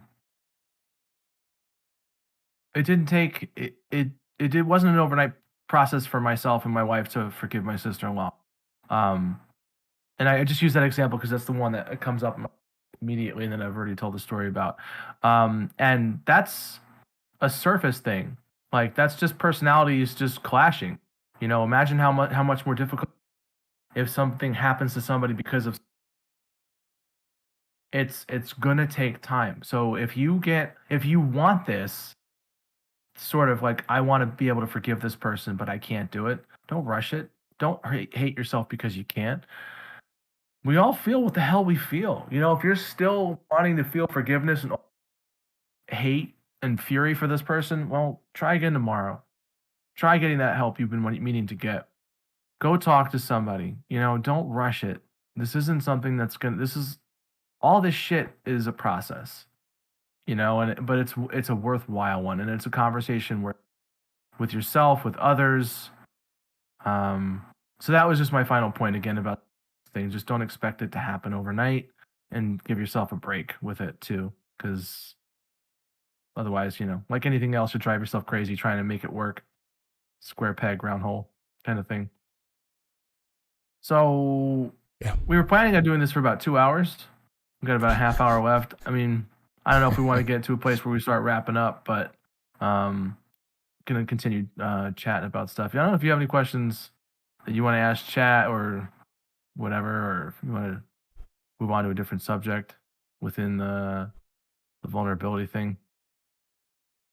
Well, I think let me see if I can word this the way I don't want it to be one of those things where you think it would, and words become hard and sentences Sounds as they great can up be. here, but God.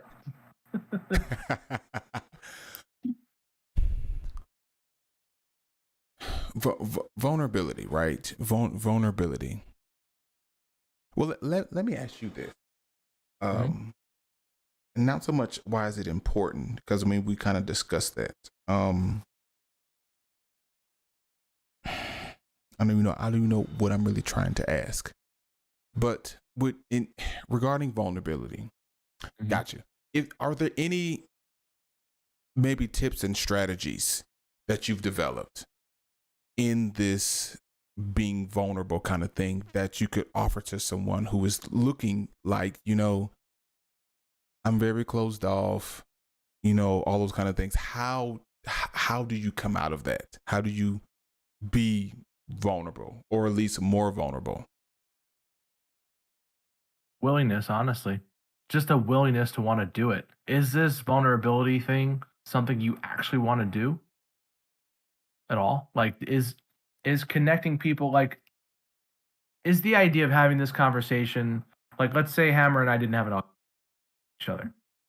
Is that something that you want to have with another person? Because if it is, then okay, fine, you have a place to begin.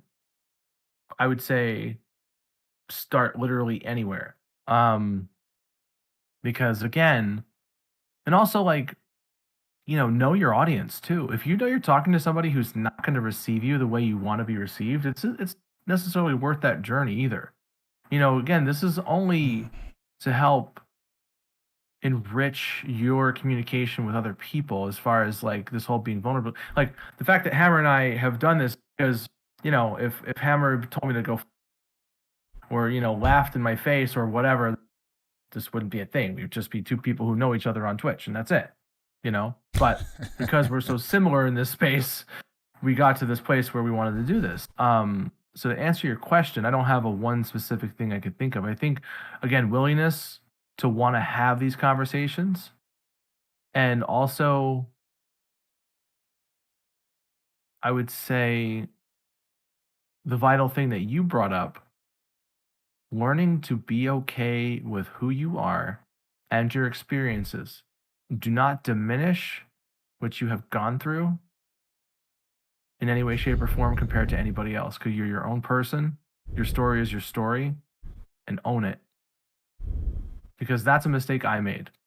That's what pushed me away from being okay with my own things and sharing my own stuff. I know my story isn't, flashy, and I don't have that junky pride that some people do in the program. So for me, it was like, just I got to be okay in my own skin. I have to be okay with my own story. The thing that brought me to the place that I am or was is the same thing that brought them to where they are. It's that void, that endless void of needing to fill and not being able to. So you have to be willing to be okay with your own story and sharing it with others. And that's basically what I was thinking. Basically what I was thinking. So a question came in over on my side. The question is, have either of us felt a situation would be made worse by being vulnerable? I'll go first here. Have I thought that? Yes. 100%. Real talk with Russell was never intended to be a thing. He didn't start streaming because you wanted to have those conversations. Exactly. I just admitted I was a streamer with the community, right? I just did that like a week or two ago. Mm-hmm. I had no intent of ever being in front of a camera talking to anybody. That was not a thing. And suddenly May 11th, it happened. May 12th, there I was. But that wasn't a thing. And so, honestly, because me, I feel like being vulnerable all the time would be a problem. I always felt like that it would be made worse. But then I also feel like that not being vulnerable would actually make it worse. Would make it more worse than being vulnerable. That not being vulnerable would make it more worse than being vulnerable, if that makes sense. Because then there's the facade. There's the facade that I then have to keep up. Okay, here we go. Here we go. Run. You got this. Here we go, right?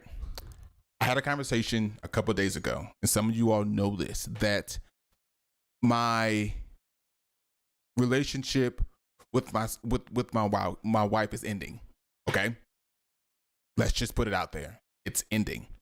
And I had to be in a vulnerable place to say, hey, look, this is not going to work. It just absolutely is not going to work.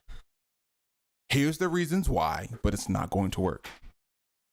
Now, having to tell these reasons why it's not going to work. What if I said, well, you know what? I think it'll be fine. Then what? So now I'm feeling, knowing, understanding that this can't be a thing, but because I feel like saying that would make the situation worse, I opt out of being that vulnerable, and now I portray something completely different. What does that do? It's a matter of, in my opinion, being honest. Because a lot of times being honest especially when it comes to matters of the heart, has a degree of vulnerability. I mean, think about it. I didn't think that guy over there would like me. I had no clue. That guy. Honestly, I didn't know the man existed until I stumbled into his stream randomly and became his random attorney. Literally how that happened. And so it was at some point we started having these conversations on a very deep level, you know? And so it could have been, oh, he's going to ban me from his stream. It's going to be the worst thing ever. Because I thought that, I'm like, here's this random guy. He doesn't know where I came from. Just all of a sudden, one day appeared, and now we have some deep conversations. Really? Really? Just like that? Yeah, dude, I don't know who you are. Go get some help. Never come back, please. Get the fuck out of here. You know, you're like, nah, we not doing this. You got some stuff going on. I do too. So do that. But my being vulnerable, look where we are now. Look literally where we are now. I mean, you all know, how many times have you seen him on my stream, right? For whatever reason. I just pop in there randomly and was like, hey, how are you? And he tells me to go away because I should be streaming. I tell him that I am. Go away. You're streaming. I know I am. That's why everybody sees you. And then, I mean, really, let's be honest. Humor is a thing, right? How many times have you seen somebody hide in their own stream? I've only seen it one time.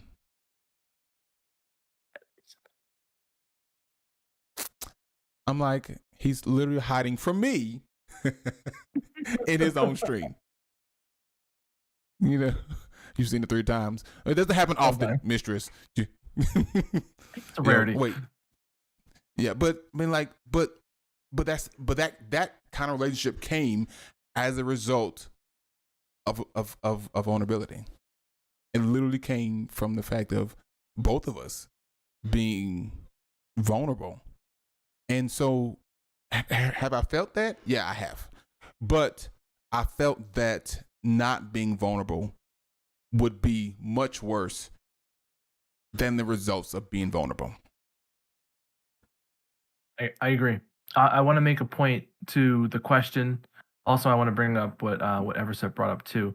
So a couple things. So one thing that is crucial to this conversation that not yet, just because we're talking about being vulnerable doesn't mean we're saying put yourself in a position either. Because being vulnerable to me is an asset. It's a strength. It's saying I am being honest about who I am because I'm tired of all the bullshit layers and so you're just getting everything. I'm not gonna by being vulnerable because you can't. Here it is. Here's everything I am. Here's the man that I am. What? What do you have? What do you have that I'm not offering already? You can't hurt me in this space. I'm not saying put yourself in a situation where people could take advantage of you for being vulnerable or hurt you. And obviously, like, you still need to have wits about you, and because people are animals and they're going to take advantage or try to hurt you or whatever. It's just the way it is. But I'm also an optimist, and I get far more of these conversations than I do the other. Putting myself in that position. So I will say, let me make sure I got the question right. What was it again? And real quick, I'll also say you don't have to put all your business out there. You don't have to just randomly just say, you know what, I'm being vulnerable. Here's all of my business, all of it, just all of it. Here's my trunk. Here's my luggage. Here's my baggage. All of it. Just dump it out. That's not what we're talking about. Not that. No. And then know your audience. The question is, have either of you felt a situation will be made worse by being vulnerable? Yes, absolutely. So, talking about being sober, clean, or whatever in the corporate environment has always been something I've been, because let's be honest, people judge. I don't care, especially in the last 10, 15 years since the skyrocketing rates of substance abuse. not just affected our country, but just the world in general. There's far more people who are recovering addicts died because of addiction. But let's not kid ourselves. There are still a lot of people who judge. And so yes, being vulnerable in that space, I was definitely concerned because I didn't want it to impact my career. I didn't want people to, maybe not consider me for a promotion or a raise or whatever because I, told them that, hey, I used to be an addict. I was an active addict. So yeah, to be honest with you, absolutely. There are times when I felt like that would hurt more than it would improve. But again, that's knowing your audience. Like Hammer said, you don't have to have all your business out there. You have to know the place you're with. It's, I guess, I'll bring it back to the point I made before about the willingness. Are you willing to, if all the variables are in place, be vulnerable to open yourself up to other people and to allow yourself to show who the hell you really are? I guess, does that make sense? Perfect sense. Okay. And then I just want to talk about what Everset said really. She says, I feel like the steps we go through for forgiveness, grief. We grieve the loss of a friendship or a relationship, etc., denial, anger, bargaining, depression, and acceptance. Yeah, I agree with that, with the caveat that that's a cycle. It's not a linear path because you keep having to close the loop over and over and over again. The extremeness of it changes. You don't have that visceral like, "Ugh," but there's still times where, again, as people, like having to work through and be able to forgive, that you end up going back to the denial phase where you're like, no, there's no fucking way I'm gonna really. Have I been kidding myself this whole time? So yeah, I feel like I do agree, but just with the acceptance, like with the understanding that that's a cyclical thing, at least in my mind, anyway. Yeah, I agree, because if you're not careful, your acceptance, when you start thinking about it, will transition back into denial, and Exactly. and then there you are again going back through it. I mean, I mentioned it earlier. Be like, but no, okay, maybe they did make a No, mistake, Jim. but Right. no, you couldn't have. There's no way, No, you because you knew what specifically. you were doing. Right. And now we're here again. And so yeah, definitely 100%. That's it can't be that. But I mean, then that too, ever said you can go in and out of each step multiple times. It doesn't even have to be that specific cycle. It could just be some sort of random assortment of those. If you're not careful. Definitely if you're not careful. But yeah. 100%. And so yeah, definitely. It's just it's a tough space to be in. It's very uncomfortable. But just because something is uncomfortable doesn't mean that it's the end of whatever. I think I said this before. I think we grow the most from these uncomfortable places. I think that we definitely we Being change. rude, but I'm doing thing. Oh no, you're good. I definitely think that I've always been told that it takes the bad times or the rough time to know what the good times are. Otherwise, if something's always bad, then you won't have any comparison to that. But then it is very possible to cause these rougher times, these more difficult times, to be a positive time. I mean, and people have done whatever to me, because in my mind, I've somewhat trained myself that in everything that could seem negative, I've got to find something positive. Even if something as simple as, well, I at least I learned what not to do. If nothing else, I learned don't do that because that's bad. If nothing else, and that will apply everywhere. But take it and make it something to grow by. Don't let it be something that chops you down, because it could. I mean, life can beat you down. It can beat you over the head, and it can be unrelentless, unrelentless, Well, whichever one I know is what you meant. applies. Yeah. It could be it can just be that, whatever that word is. But sure, but you can take that, and instead of being pounded into the ground, let it solidify the roots that you have, and from there make it something that helps you grow. I think that's important, even out of all of this, whether it's unforgiveness, whether it's bad stigmas, no matter what it is. I think it's very important that we use it as a stepping stone. I've been told that things, like everything in life, could be considered a stone, right? It's up to you to determine whether it's a stepping stone or a stumbling block, right? So it's just a matter of determining that. Right. And I don't know where I was really going with that, but I just kind of started talking. Well, that's okay. That's all right. We go off on our tangents. Yeah, I mean, I think ultimately we kind of did what I think we set a really good foundation. We told a bit of our stories.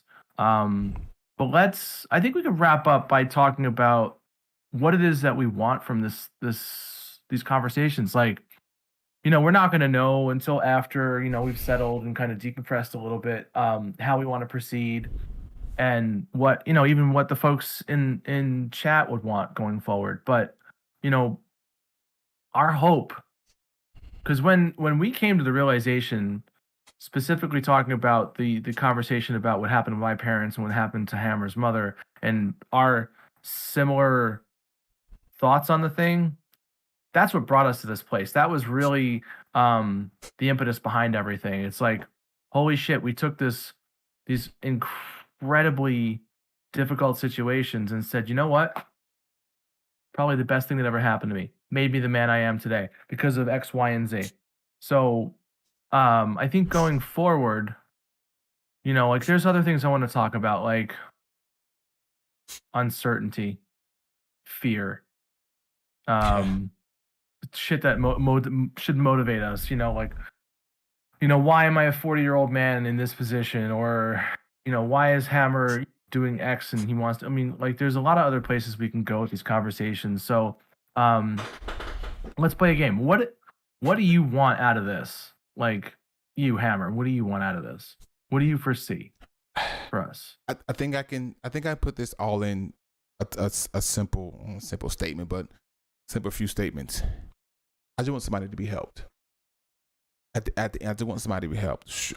Out of all that out of all I've experienced, I just want somebody to be helped in whatever Yeah. way they need it. I just want, sure, my life may not be your life, but hopefully something that I've experienced and learned can be applicable to your life, to their life, to his life, to her life. That's my whole thing. If I can just have one person, mission success. Mission's a complete success. I'm good. That's it. I respect that. I agree. I will say, I think what I want is, I want this to be normalized, and I want it to be Yeah. common. I really do. Because again, we there's so much. It's like in our face, mental health awareness. But like, are we actually having the conversations? Are we, I mean, I know there's a million different forums out there, and this is just one of many. But are we having the conversations we need to be having? So this is just one more. If that's happening and there's thousands and thousands of them out there, awesome. Let's just be one more candle, so to speak. I don't know, some lame ass metaphor, but you get my point. Um, so yeah, so that's what I want to see with this. I want to see us, continue. I want to talk about things like self doubt. I want to also, talk about triumphs too. Like, Of this course. doesn't have to have negative connotations Right. all the time. Like, we can talk about, the stuff that we're currently experiencing and going through, like you just mentioned before, the your relationship dissolving, so to speak, um, or my own current struggle with everything. No, with depression. So That's what I'd like to see out of these conversations, is just to continue this on as regular basis as we're willing. I think we have planned about every 2 weeks, so not next Sunday, but the Sunday after. And then Mhm. eventually, what I think, just to complicate our overlay issue from today even further, is to get a guest in on the conversation. We'll do Hollywood Squares. We'll do a whole thing. I'll look down, say hi. Or point the wrong way. You'd be like, yeah, that guy. Wait, hold on. That guy over there. Wait, no, he's up there, and suddenly you're doing the Macarena. It's a whole thing. Oh, it's Mister. It's totally happening. I did it earlier. I had to test it. You couldn't see it, but I was testing to see where my finger would go, and then I realized I was going the Yeah, wrong which way. am I pointing at the right to see? Yeah. I keep But, you know, realizing, like, I'm looking. Yeah, go ahead. Go. No, go. No, I was just gonna say, I keep looking. I'm like, wait, am I looking? Because I want to make it look like I'm looking at you. Wait. Yeah. And I'm looking all over the place. I just it's these three monitors just does a thing. But so I want to hear we've got just a few minutes. I want to hear. By the from way, we people. don't just have a few minutes. We're only planning for 2 hours. If we go over, no one cares. Yeah, I want to hear from the people. What do you all think? You Yeah. know, I want to. You know, sure, I know it's might have been a lot to chew on, but Look, goddammit. I said it one time. It might have been a lot to maybe a lot to chew on, but I want to. I would like, you know, and sure we can get this feedback. It may come later on, but for those who were here, what do you think? How what, who, what, when, where, why, and why? Who, what, when, where, why, and how? I want to know all of that.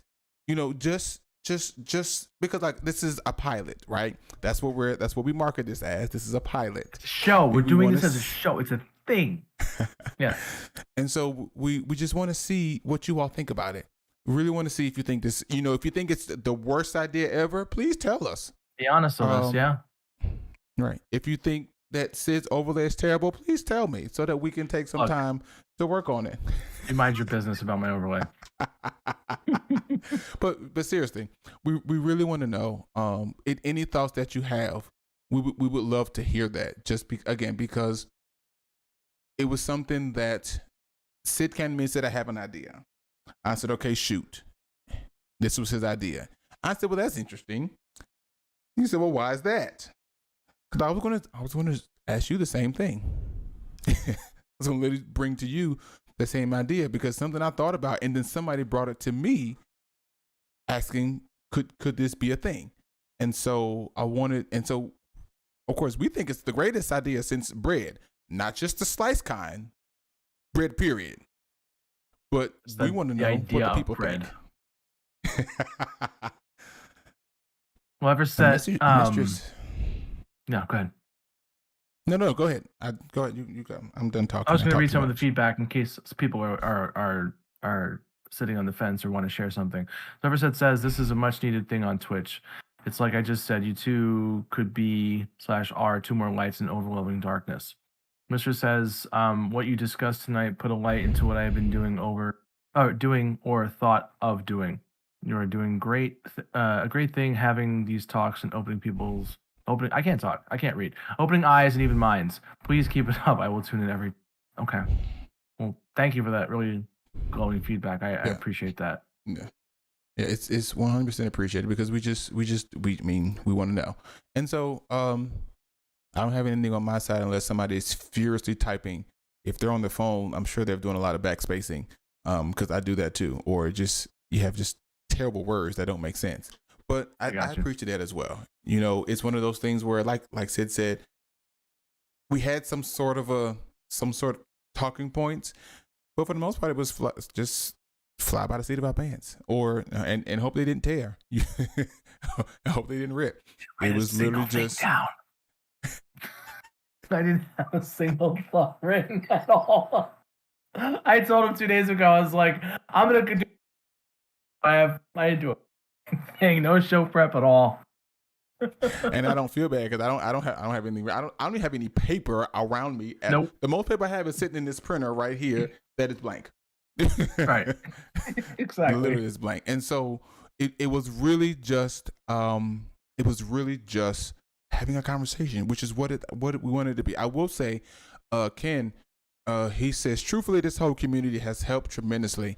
Y'all are real people. We all been through the same crap, and this whole chapter in his life has thus far been his favorite. That's what it's about. Yeah, and that's kind. And I want to read what Donnie just wrote. How do you know someone is deserving of your? Just use your personal judgment. And do you think only personal judgment versus general consensus is deserving? I don't think one way or the other, because my vulnerability is part of who I am as a person. I put it out there. So if somebody says, so if I put myself in a vulnerable position and someone tries to take advantage of that, again, like I said earlier, what are you doing to me? What can you do to me? I'm not like, again, I'm using vulnerability as a strength, as an asset in the situation where you can't hurt me because I'm giving you everything that I am, and I'm okay with all of that. That's what I mean by being vulnerable. Again, it's not allowing yourself to put into a victimized situation. So I want to do some kind of analog to, I guess, Twitch. Let's put it this way. Like, so if I support somebody on Twitch or I do something, I'm doing it for me because I'm not expecting it back. You know what I mean? So that's the thing. Like, you do something for you because it makes you feel better as a person, getting things out there, doing something, not because you're expecting the same back. Like, if you get it back, cool. But you know what? You're like, hey, this is me. This is who I am. If you don't like it, fuck off. Period. And then Alien says, I think your podcast is spot on, and it might have hit a nerve for a sec there, but in the end, this is a damn good, helpful knowledge to pass on to others. I appreciate that, Alien. I really do. So yeah. I hope that helped, Donnie. Yeah, and like I said, it wasn't designed to be triggering, but we knew that it would be. You know, we definitely knew that it would be. And so, I know he's going to go or not. We knew that it would be, which is why we had, the different commands, things like that. But I don't know another way to say this, and so I will say it, but hear my heart and not what I'm saying. It may need to be triggering in order for us to get to a point where we do something about it. And I think that's not the way I want to say it, but I know what you mean. We do have to deal with it as triggering as it can be. Maybe that's better. As triggering as it can be, if we just leave it where it is, it's never going to get to a point where we can deal with it, where we can handle it, where it can be not triggering. How about that? We have to in order for that to be a thing. And so, like I said, while it's unfortunate that it is, does that trigger provoke you to do something? And in something, yes. I mean, deal with that. Not something that will harm yourself or someone else. Not that at all. That's not what I'm saying. But does it get to the point where I don't want to be triggered by this anymore? Here we go. I didn't know I was going to go into this story, but another story. And Joe, you feel like hearing other stories that could help you? Oh, okay, we'll deal with that in a second. And Troy, I'll see you as well. Troy had a question as to did you get to a point where being vulnerable ever becomes comfortable? We can hit that in a second. No. When I came back from Afghanistan, I thought I was okay. Let me tell you now, I was not. But I'm thinking, okay, I'm good. I will be just fine. Now, let me give you all some context. I was on a mission, my first mission. This is my first deployment. I'm on a mission, and your average bedroom, let's take that. Stand in one corner. Look at the opposite corner. That is where a rocket landed. I'm standing at the corner you're in. The one you're looking at is the one that it landed in. I saw it coming in. I heard it when it impacted. I felt the ground trembling under my feet. If that wasn't terrifying enough, I was standing next to 20,000 gallons of jet fuel. So should that rocket have been about 25 meters closer, it would have hit a fuel bag that had 10,000 gallons of fuel, which was connected to a fuel pump, which was then connected to another 10,000 gallons of fuel. Bye-bye hammer, right? There was also a situation where I was working in our office and boom, everything's going crazy now. There was again another rocket attack, but the rocket, we have these things called a T-wall. So it's a giant concrete wall. And so about right here from the top of the wall, there's a hole. The rocket, which was old, malfunctioned, came in low and hit that wall. Had it been an inch higher, it would have hit, because they did the trajectory, it would have hit right outside the office I was working in, where there was a fuel truck that had 2,350 gallons of fuel in it. Not to mention the fuel needed to take to run the truck. It would have hit on or near that truck.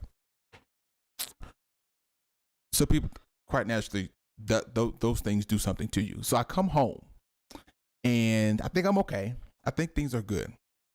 Any loud noise puts me in a weird spot, to the point that I'm ducking under stuff because I'm thinking of somebody's trying to kill me. To the point that there was one night where, and I won't go too long, there's one night where I was at somewhere and they deal with the big air tanks, the skinny long ones. Well, they released the air at some point, and they did that, and it freaked me out. Like, I didn't know what was. I mean, I knew what it was. I've heard that, but it happened, and it threw me for a loop. And so people saw me, like, they were like, "What's wrong?" They was like, "Oh, something's happened. He's triggered. Let's go there. He's triggered." And so I was like, "But okay, I'll be fine. But I gotta go home, because I wasn't home." So I get in my car, I drive home. I get in. I'm shaking at this point. I'm literally trembling. So I go and I go in the house, and there's a restroom right there. I go and I'm, just sitting there trying to get myself together. My phone vibrates because they want to make sure I got home. I nearly jumped out of my skin. I'm like, okay, it's just your phone, Russ. You're good. You're fine. It happens again. I'm like, okay, I know what it is. The ice in the freezer, it made ice and it dumped it into the tray. As faint as it was, I heard it. Almost had a heart attack. It was at that point, okay, Russell, you are not okay. You are not okay. And now you have to do something about this.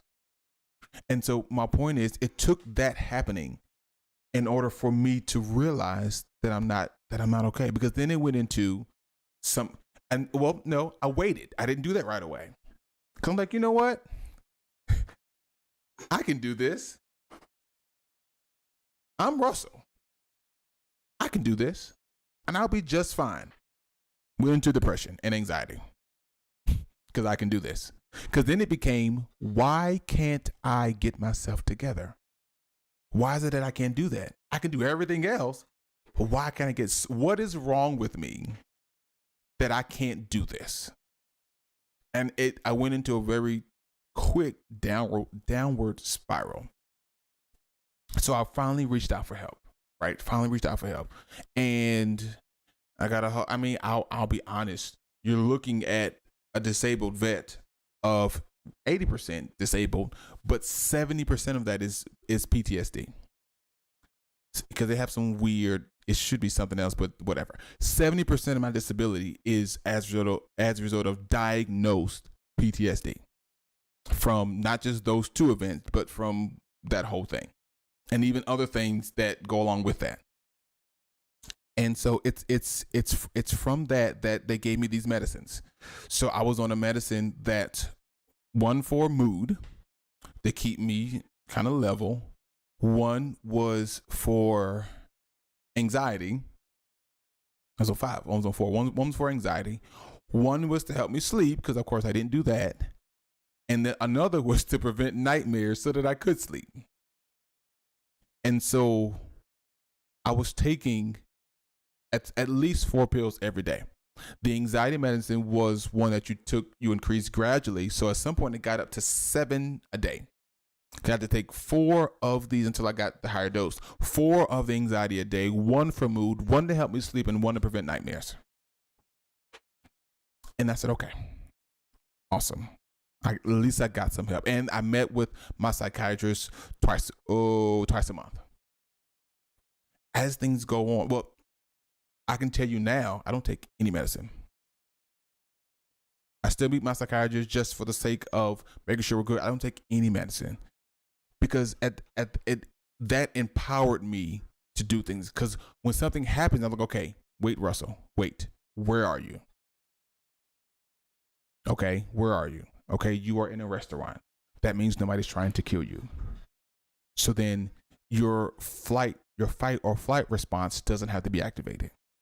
I started developing then these procedures, if you will, so that I didn't automatically go into a certain mode. But I had to be triggered in order to get the help to start the process. Because I didn't want to think about it. I didn't want to deal with it. Don't ask me about that. Don't ask me about deployment. Don't ask about anything. Can I see a picture? No. Can you tell me so and so? Show won't. Well, I just want to know the tragedy. That's where I was. But it took me having to get into that, and in some cases I had to I relived that. I relived those experiences to get to the point where now I can have this conversation and be okay with it. I can have this conversation about all of that and be okay, and not have to go rushing to try to find it because I have it. It's the medicine. It's within arm's reach if I needed it. But, and I'll say there's 2 parts about that. One, it took me realizing that I was being triggered in order to go seek out help. And then on the other side of that, I was determined to be better because even the psychiatrist said, well, listen, the medicines only do so much. There is a portion that is allotted to me as the person to supplement what the medicine's doing. It's just designed to put me in a place where I can then go on and be or do what I need to do. And so that's kind of my thing is about it, is that you have to be able to at least start with them. And it might put you in a rough spot, but it's then that you can start to develop the healing process, the progressing process, whatever the name of that process is so that you can come out of it. And then if you don't, at least you can manage it very well. Because, I mean, there's still times where something happens, my eyes get big as... Sorry, had a thought. I was thinking about the Flintstones, and Fred told Wilma that his that her eyes were beautiful like frying pans. And so I was curious to say that my eyes get big as frying pans. There are times that my eyes, and you know my eyes, they get big, and you know something's up. But because of a determination that I had, it doesn't send me flying under tables. A guy that I went with, he was in the mall and a balloon popped, and he took his girlfriend and like threw her to the floor and was covering her because of things we went through in Afghanistan. I wasn't to that point, but those are real things that can happen. And so I think I know my point was we may have to be uncomfortable. We may have to be in that triggered state to provoke us to get the help that we need. Well, thanks for sharing that, because I know you shared part of that very briefly a while ago. God damn. Thank you. I don't know what else to say to that, but just thank you for sharing that. I'm looking something up because I wanna share something quick based on what you just talked about. because it's really vital to me to part of this, and then I think we'll wrap up after. Um, okay, let's do this properly here. Hang on a second. Okay, so with regard to you taking action, so one of the things this is gonna wish me luck because this is gonna be a bitch to navigate. To get to my point, one of the things in the 12-step program, step number 8, okay, we made a list of all persons that we had harmed and became willing to make amends to them all. Um, when you do this, you write a list of everyone and everything that has ever happened to you during your life. Anybody you've ever wronged, who has wronged you, and you write what your part in it is. So let's say, you were somebody who stole a lot of money from somebody. Let's say your grandmother. So, grandma, I stole money, blah, blah, blah. This is you getting through that whole sort of inventory. Okay. And Mhm. one of the things that's important to point out, to getting to your point of experiences and triggering, is things that happen to you. You have to write those. So let's say, and again, this is a hard one to navigate through. This all come to a head to the point that you made. Let's say you were abused in some way, shape, or form when you were young. Okay. And it happened to you. Okay. And it is the thing is, what was your part in it? Well, you were there, you were the victim of it. So the idea behind that sort of exercise, say, what what then do you do with that information in that how does what happened to you impact how you act towards other people and act towards yourself? Because you may need to make an amends to yourself because you did suffer some. Getting back to that whole forgiveness thing. So, it wasn't your fault that somebody, on the other side fired rockets at you. But clearly, your part in it was you were the victim of it. You had to still take action to deal with something. The same way anybody has to deal with something that happened to them and taking action to deal with it. And I think with regard to triggering, as you put it, in the end, like, so dealing with my father's suicide, I dealt with a very, let's call it, challenging situation, the aftermath. Okay. So much to the point where even to this day, it still impacts me um pretty terribly. But I will say this though, because I sought the help that I needed to seek, and it was a battery of it, um, I process it much different. In the wake of 9/11, a few days after, a friend of mine and I went to Ground Zero to try and help with the search and rescue effort. We were only there for 10 hours before they shut down operations and turned it over to the city. I carried that for a long time. And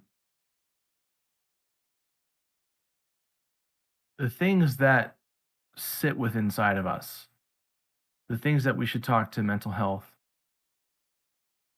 professionals about, these incredibly triggering events that we deal with all individually, in the end require us to take action. And I'm not saying these are easy things, but how it ultimately boils down to, and this is why I'm that step in within the 12 steps, is how are you treating yourself? How does that make you treat others? Hammer having, been in a combat situation, how are you treating Hammer, and how are you treating your family, your friends? Were you, whatever. The same way with me in the end, how was I treating my wife and my family? That's what that boils down to. Nobody is saying that those other things, like you're in any way at fault, but how you proceed in treating you as a person and others, that's the thing that you have some control over. That's a thing you can take steps towards healing. I hope I didn't fuck up royally, and but do you understand my point? Because Yeah, ultimately, like, it's yes. good. Yeah, it's 100%. The issue is there, right? But what do you do? I think we've talked about that before too. At some point, it's there. We know that we have to do something, Right. from there, and acknowledge what you're doing, and is it the right course of action? How about this? Whether intentional or not, because you could be treating somebody poorly because because you're triggered, and you may not mean to. It may not be your desire, but it's happening. It's a real thing that's happening. So, and then, I mean, you said it. Determining what is actions that are being taken, and then are they appropriate? And then, what do you do from there? But it's not that, and it's also not that simple because I'm not sitting here trying to Yes. quantify this very simple task. This is clear, but again, No. like as the banner above us says, difficult conversations. Like this is the point of this thing, this whatever the hell this is to have that difficult conversation with yourself and be comfortable with going to that place. Yeah. You know, Yeah. Yeah. And I'll say this: that none of this. We're not trying to minimize the process of any of this. It's not just, oh, but this at happened and least, then you're done, just like that. yeah, You move the know, fuck on. It's fine. no, not like that. But it is to at least explain that there is a process. That you do have to go through certain steps, but those steps aren't always immediate. It is not. It is not. Oh, Lifelong. I acknowledge it. Oh, I'm good. All right, let's go. It's not that. It might take a year for the acknowledgement, and then it may take another 5 to deal with acknowledgement. It's that kind of thing. But it's just to make you understand that there is a process. There is a process in it, and sure, these might be the very quick steps. It might be very quick to name the steps out, but I was just saying, yeah. these real things take time. They really do take time. So understanding that, sure, understanding where you are in the process. How about that? Okay, so I'm at this point. I know I've got a few more things to do, but I am at least in the process. Because I know me, I've been one to be like, well, you're not really doing anything. You just kind of here, but then I have to take time to realize, oh, wait a minute, I did this. Okay, so I'm in this step, and it allows you also to focus your efforts in a sense. If you're knowing that you're trying to deal with what you've acknowledged, then you can kind of know what to do.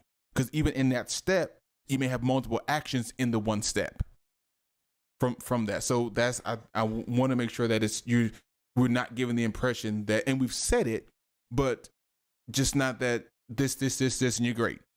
And just like that, Yeah. within 15 minutes, you're good. I guess ultimately the point is you are worth being at peace. You are worth having peace of mind.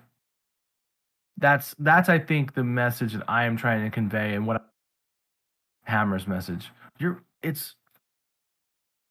You deserve some goddamn peace. Period. End of story. And again, that can be a few months, a few years, a lifetime.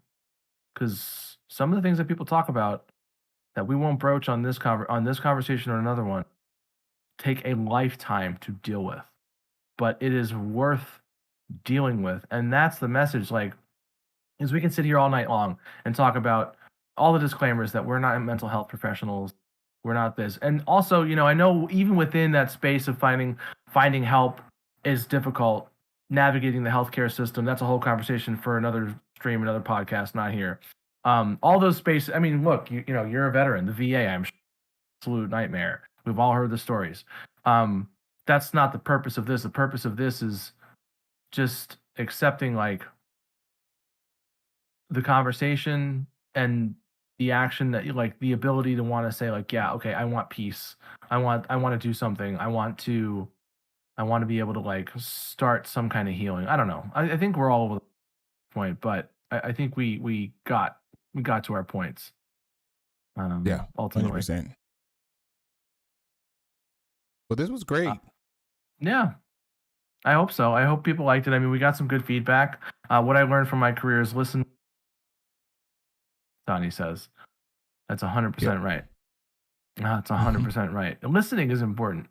I may suck sometimes at not interrupting people, but I think I'm a decent listener for the most part.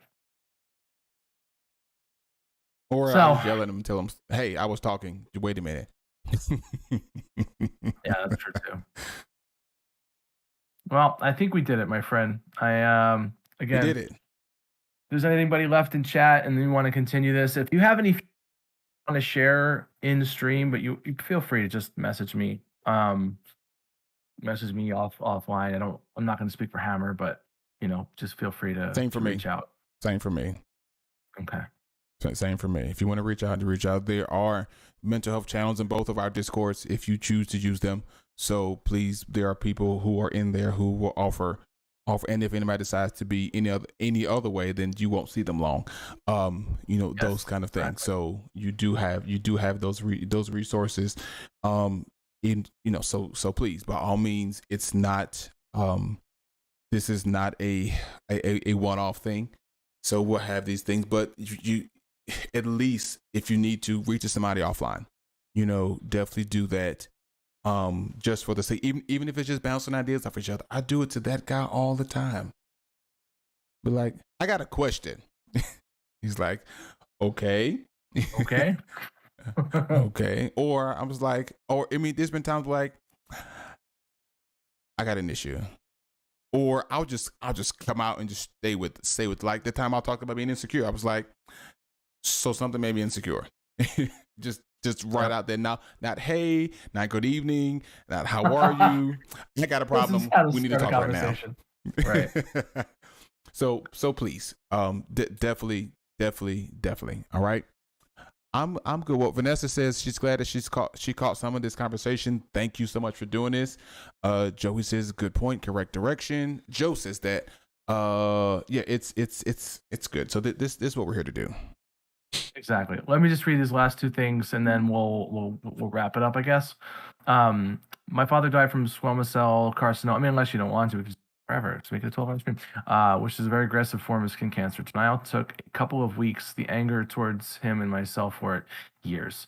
This cancer was caused by being out in the sun unprotected, working for my uncle, who was also mad, who I was also mad at the time. Part of me is still mad, but going through the process was definitely not linear. Took a long time to get to forgiving him. Yeah, I mean, I can imagine. But again, as we've said endlessly here, it is indeed a process. Um, and not at all easy either. It's sometimes a massive pain in the ass. I reach out to Sid all the time. I mean, yes, Donnie. And listen, you know, I'm happy to talk to anybody. Um, but yeah, why don't we wrap? I'll just Yep. chat for a minute and we'll talk offline and we'll figure out the next time. But this was great, my friend. Thank you for agreeing to put this together. And for Hammer's chat, thank you for stopping by tonight. You guys are amazing. Supporting Hammer. He deserves more support. All Well, the love. everybody in your chat knows me, but Bye, guys. All right, I'll see you, my friend. are we going to just end it? Are we going to show somebody some love? What are we going to do? No, I think I'd like to raid out. I just can't do it in here. I gotta like shut my camera off and do a whole thing, and because we Oh haven't my god. coordinated and figured life out yet. All right, hold on. You know, fine. Let's figure it out. Well, first of all, I want to say hi, Wild Bagels and Vulcan. Thank you guys for the not go back and say hi to everybody because so much. I hope people weren't upset by that. I wanted to focus on the conversation and the lack of interruption. So if I did miss anything anyone said, please understand this. We're just feeling this whole thing out and you know, seeing what's going to work and what's not working. Um, thank you both for doing it. Thank you, Kissy. Thank you for saying that, friend. I really do appreciate. But I think we'll head out to. You wanna do a double raid? What do you want to do? Why would we not do a double raid? Thank you, Everset, for all of your help too. I appreciate that. Yes. Why would Oh we my not do a double god. raid? Whoa. All my mods. Holy crap. This would be even more of a shit show if not. So you said yes to a double God. raid. Who do we want to raid? We want Yes. somebody playing Phasmo, just chatting. What are we doing? I will leave it up to you this time. I'll take next time. Okay, let's see. Let's see. Everset is the best. All the love to all the mods on both sides. I don't know your mods, but I'm Yes. sure they're amazing. Well, because damn it, they hang out with you and you're amazing. So we're doing this. Unfortunately, this stuff makes us uncomfortable, right? That's what we're doing. What? Just sitting here uncomfortably waiting for me to look in the list? Yeah, 100%. No. Oh, no? Saying nice things makes me uncomfortable. That's what I'm talking about. Oh, yeah, no, I just getting out of the way, so you know what I mean? Remember, I am the one. I onion flowers. I am that originator. Play with me if you want to. Oh, okay. All right. Chibbo said she was cutting onions. It's Don't a weird cut flex. onions, Chibbo. It's too late to cut onions. Don't cut onions Yeah, right I was now. gonna say don't cut onions in the kitchen, please, God's sake. Well, do cut them in the kitchen. Don't cut them anywhere else. Oh, let's see. You know what? We can let's raid out to Mighty Chingus. Let's send everybody over to some Phasmo. How about that? Does that sound good to you? I am all for it. Okay. All right, let me switch over to. Oh, thank you, Everset. Yeah, so if you're subbed, copy the first one. If you're not subbed, copy the second one. Yes. Yeah, I do. Everset, I got it. I forgot. Again, if I missed a chat, if I missed anything, please understand. We're just trying to feel this whole thing out. But we're gonna find a different way to do it next time, and blah blah blah. We'll work it out. But love you all. Thank you guys for joining. Invalid username. What? Oh, that's right. I can't use the @ so it has to just be the name. Raid has been created. There we go. All right, I will be on tomorrow for some Vaz. Again, to Wild Bagels and Pokemon Mongo, thank you for the follows, and Wild Bagels and Volk. All right, let's go say hi. Go show some love to Mighty Chingus, and tomorrow. Hammer, love you, buddy. Thank you, my friend. See ya. Love you too, my dude. I might run Invictus later a little bit and unallow some Marios, depending on how I feel. Let's get out of here. Let's go. Do it. I gotta raid out on Facebook too. I didn't forget you guys on Facebook. I gotta raid you out too. Who am I gonna send you all over to? I forgot. I almost forgot. Actually, I won't raid you out on Facebook. I'll probably be back. But you know what? Yes, I will. I'm gonna go send you the single-handed game and he's playing Mario Kart and he is pushing for supporters. Y'all know what to do. I'll see y'all after a while or something. Peace.